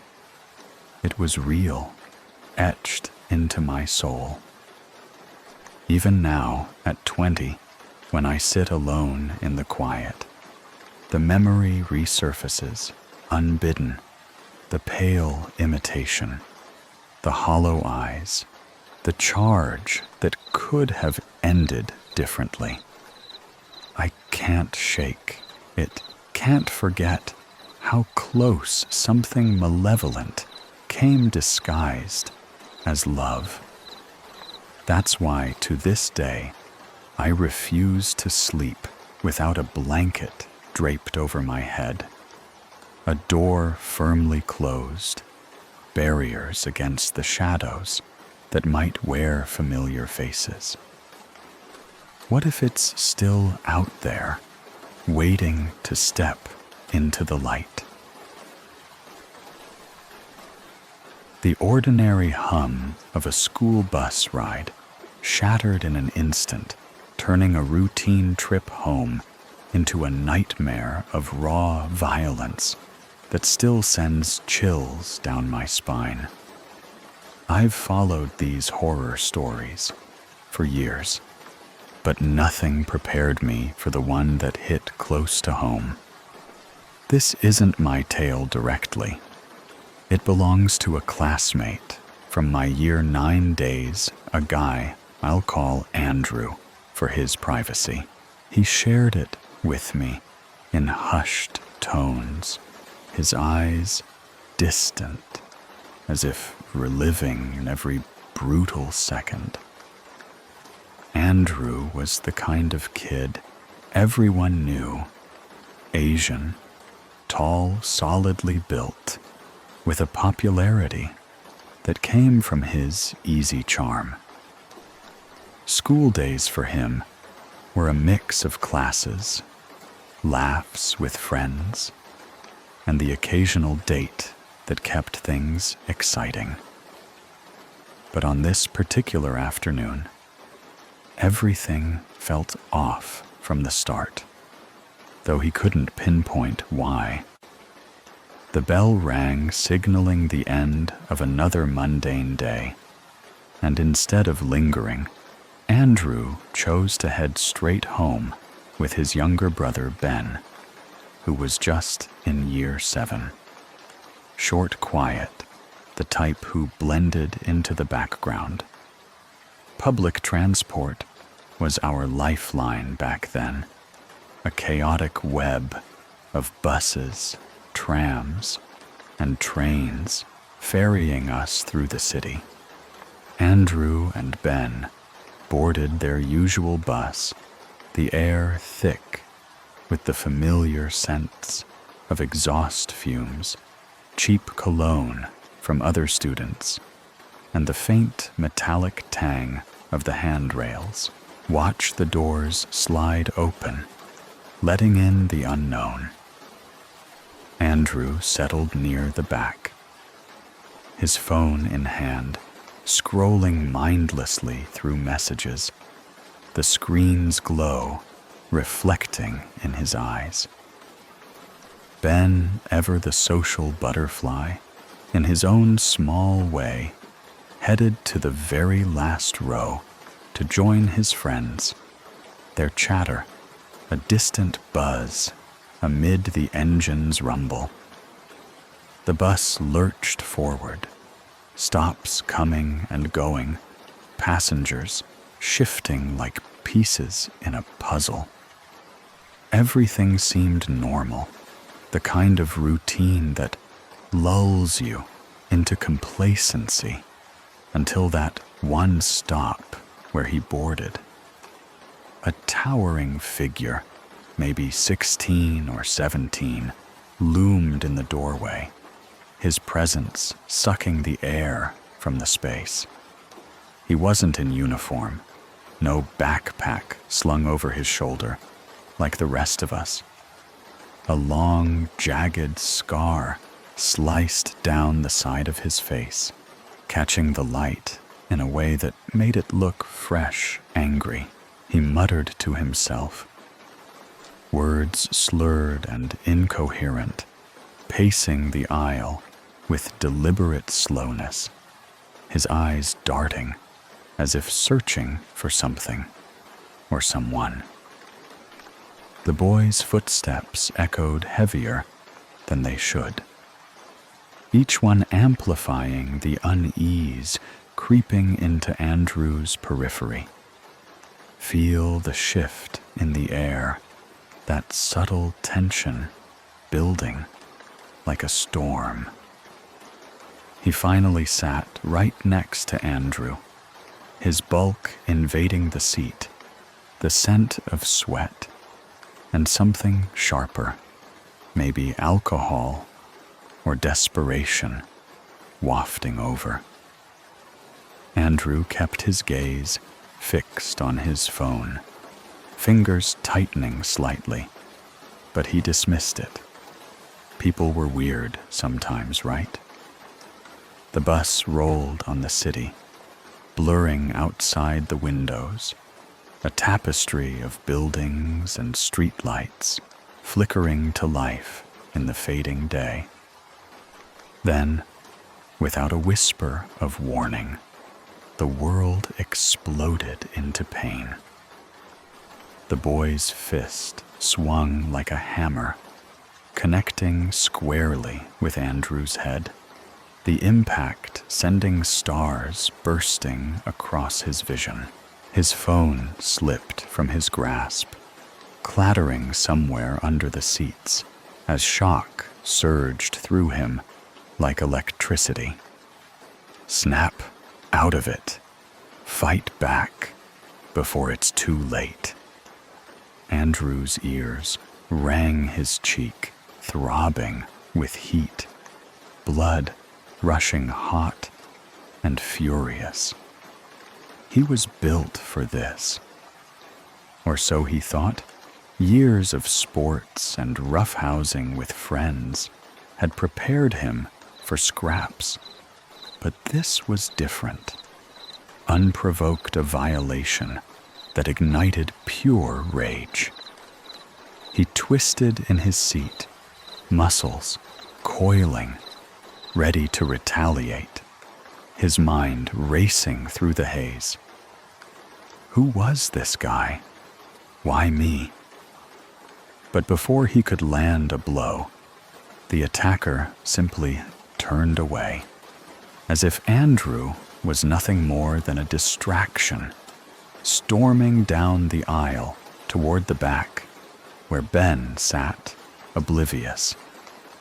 The bus swayed slightly, but Andrew's world tilted violently, his breath coming in sharp bursts. You're frozen now, aren't you? Watching it unfold like a bad dream, the scar-faced boy barreled toward Ben's row. His fists clenched, eyes locked on the smaller kid. Ben, with his slight frame and quiet demeanor, was no match. He'd never been in a real fight. Always the one to avoid trouble. The boy raised his arm, aiming a punch that could have shattered everything, the air thick with impending violence, the sense of fierce sweat and rubber flooring overwhelming. The chaos erupted like a dam breaking, pulling everyone into its vortex. See him pivot, rage redirecting in an instant. Just as the fist descended toward Ben, an elderly woman near the front stood up, her voice cutting through the tension, demanding the boy stop. She was frail, her hands trembling slightly, but her tone carried the weight of authority. A grandmotherly figure trying to restore order. The boy whirled on her fury, twisting his scarred features, and without hesitation, he struck his punch, landing on her face, sending her reeling back into her seat. Gasps rippled through the bus, the soundless horror amplifying the pandemonium. Andrew remained rooted, his body numb, mind reeling as he processed the insanity. This wasn't a random scuffle. The guy was unhinged, a ticking bomb detonating in slow motion. Ben's friends shrank back, their faces pale, while other passengers shifted uneasily, whispers turning to shouts. The air grew stifling heavy with the metallic scent of fear and the sharp tang of adrenaline, every sense assaulted by the unfolding nightmare. Andrew's heart pounded a drumbeat of helplessness as he watched the violence spread like wildfire. It's not stopping. Feel the pull toward total breakdown. The boy, undeterred, pushed forward his target. Now the driver, fists raised, lunging at the man behind the wheel, while the bus hurtled down the road. The vehicle swerved dangerously, tires gripping the asphalt, with a desperate whine, nearly veering into oncoming traffic. Horns blared from outside, but inside it was pure bedlam. Screams echoing off the metal walls, bags tumbling, people clutching seats for dear life. Andrew gripped the pole, his knuckles white, the world tilting as the driver fought to maintain control. One hand on the wheel, the other fending off blows. The scent of burning rubber mingled with sweat and panic, every jolt overloading the senses. The bus, a cage of terror, threatening to crash and end it all. Relief came in fragments pieced together amid the frenzy. Hold on, help is coming. But will it be enough? At the next stop, 2 security guards were waiting, alerted by the driver's frantic call during the melee. They boarded, swiftly blocking the aisle, their voices firm as they tried to de-escalate, hands raised in a calming gesture. But the boy exploded again, swinging wildly, turning the narrow space into a battlefield. Fists flew bodies, colliding in a tangle of limbs, the guards grappling to subdue him, their uniforms straining as they wrestled him to the floor. Andrew, Ben, and the others evacuated in a rush, spilling onto the sidewalk, the cool evening air, a stark contrast to the stifling interior. Minutes stretched like hours until police sirens pierced the dusk. Officers storming in with authority. The boy, still raging, lunged at one as a guard's grip slipped, but it ended abruptly. An officer drew a taser, the device discharging with a sharp crackle, sending him convulsing to the pavement. Cuffs clicked on, and he was hauled away, the threat neutralized.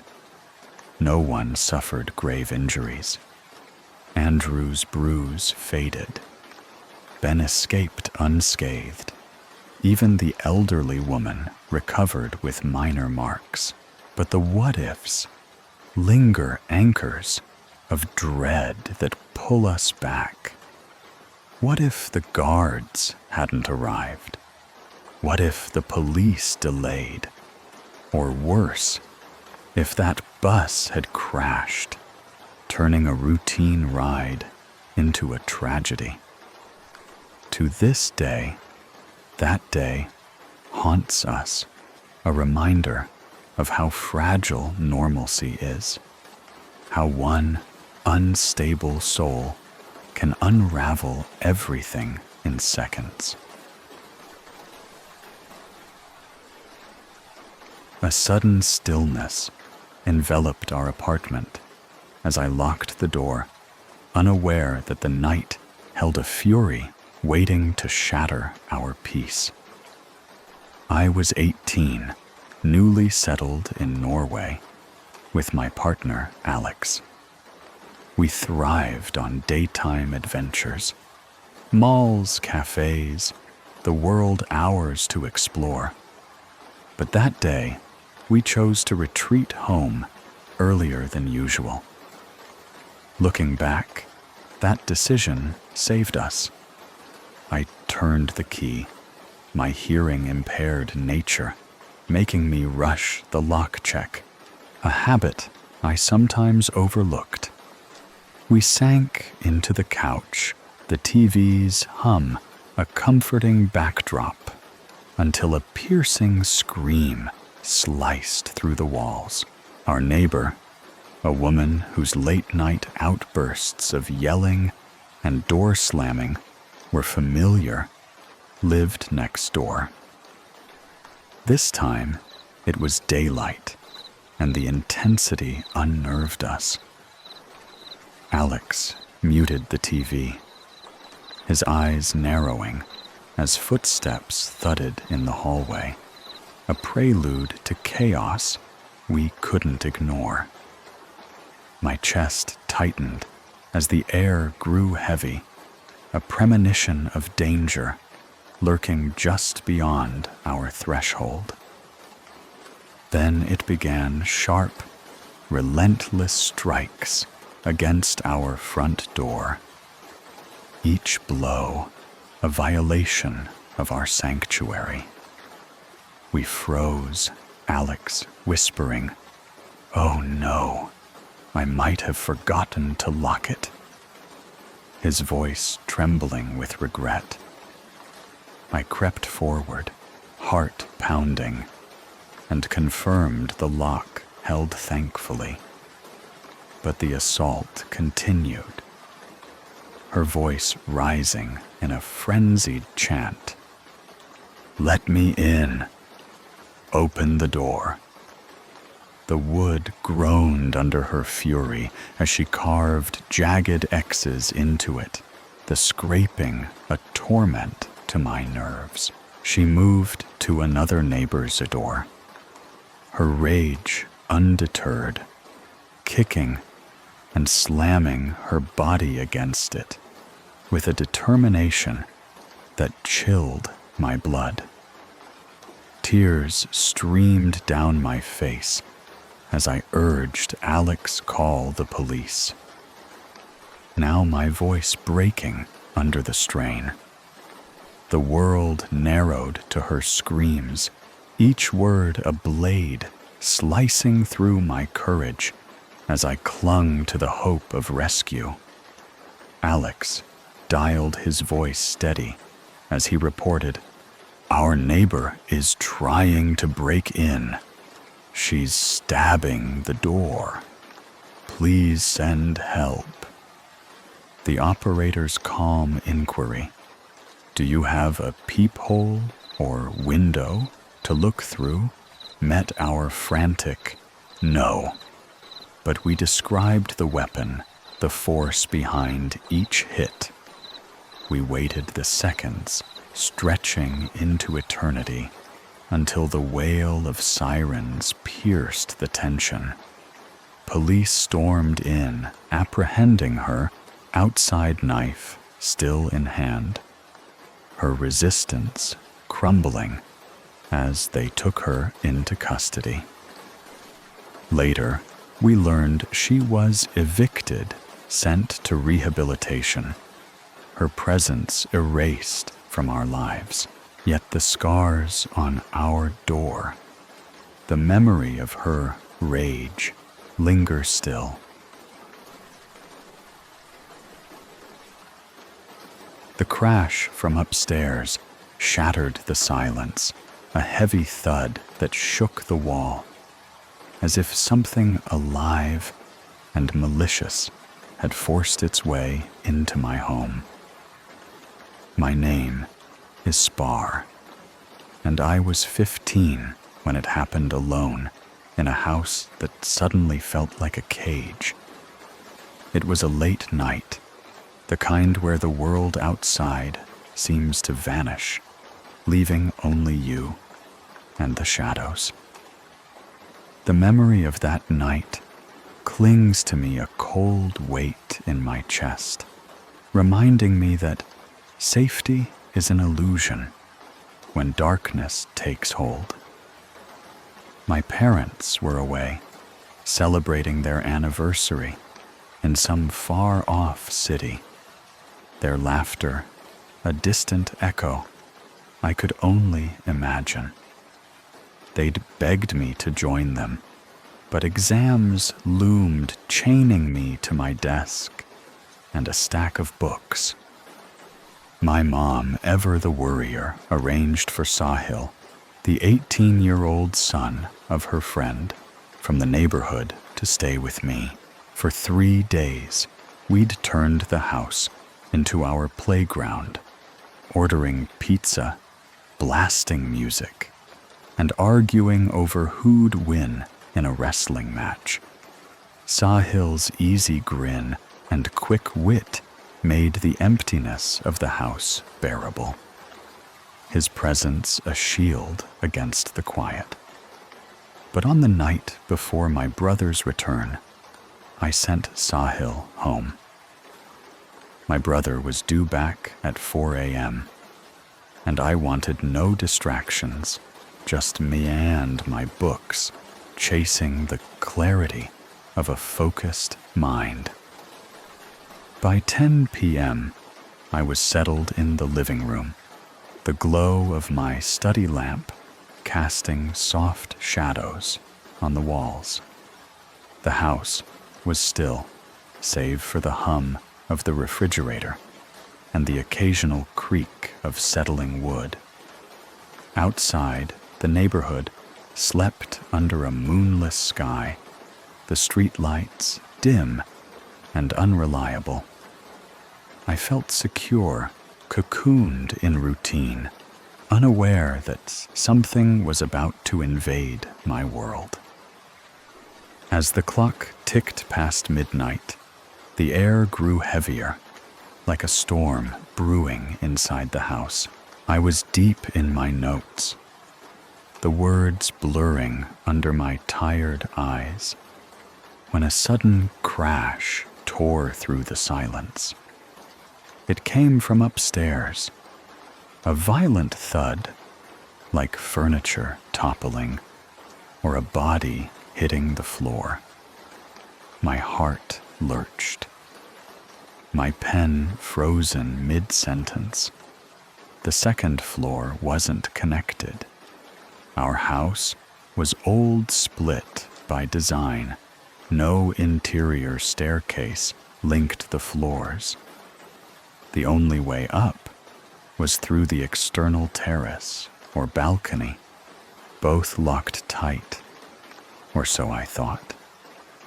Another sound followed, slow, deliberate footsteps, pacing above each one, a hammer against my nerves. I sat paralyzed, my breath shallow, trying to convince myself it was just the house settling an animal on the roof. Anything but what my gut screamed. Someone was up there. The footsteps stopped, then started again, heavier, as if testing the floor, searching for something or someone. I forced myself to think, to rationalize. Maybe a neighbor's cat had gotten in, or the wind had knocked something over, but the weight of those steps, the rhythm felt human, purposeful. Someone was in my house, and I was alone. Panic clawed at me, but I couldn't let it win. I needed to act to make them think I wasn't alone.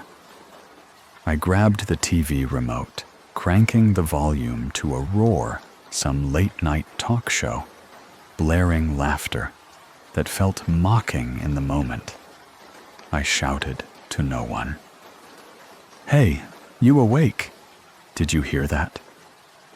My voice trembled, but I kept talking, pacing the room, pretending Sahil was still here, that we were two against whatever lurked above.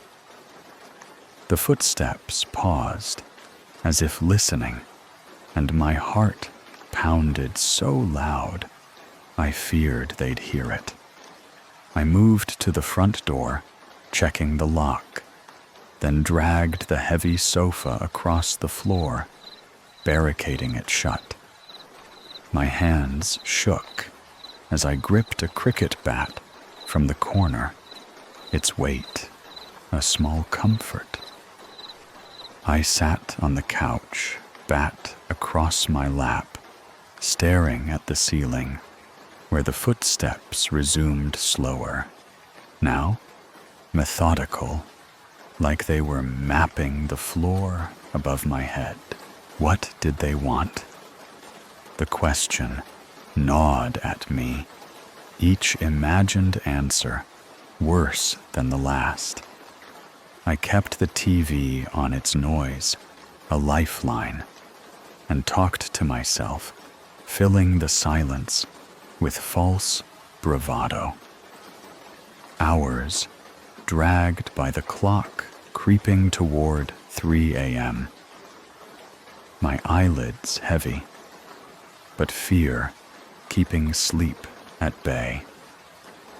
I don't know when I drifted off, the bat still clutched tight, the TV's glow flickering across my face. The doorbell jolted me awake, sunlight streaming through the curtains. It was morning, and my brother's voice called from outside. I stumbled to the door, my body stiff from tension, and peeked through the crack. His familiar face flooded me with relief, but the night's terror lingered. I spilled everything. The crash, the footsteps, the dread that had choked me for hours. He frowned skeptical, but concerned, and insisted we check upstairs. We climbed the external stairs to the second floor, my legs leaden with dread. The door to the terrace was ajar, its lock bent, as if pried open. Inside the room was chaos clothes strewn across the floor, drawers yanked open, papers scattered like leaves in a storm. My breath caught as my brother pointed to the floor. There, glinting in the morning light, was a knife. It wasn't ours, its blade, long and jagged, stained with something dark and unidentifiable. My stomach churned. The intruder had been here, had held this weapon, had tripped or fled, leaving it behind. We stood frozen. The reality sinking in, someone had been in our home, inches above me, armed and unseen. We called the police, their arrival a blur of questions and flashing lights. They took the knife, bagging it for fingerprints, their faces grim as they surveyed the mess. A month later, they returned with news that turned my blood cold. The knife matched one used in a robbery and murder in our neighborhood, a crime that shook the community to its core. The intruder was still out there, a shadow uncaught, his motives a mystery. Our society reacted swiftly. CCTV cameras sprouted on every corner. 2 security guards patrolled day and night, but no amount of locks or lights could erase the truth. I'd been alone with a killer above me, separated only by a ceiling. The house, once my sanctuary, now felt like a trap, its walls whispering memories of that night. I've never stayed alone since the cricket bat, still by my bed, a futile shield against the fear that lingers. What if I'd gone upstairs? What if I'd fallen asleep earlier, unaware, defenseless? The knife's image burns in my mind, a reminder that danger doesn't knock, it breaks in silent and deadly, waiting for you to let your guard down.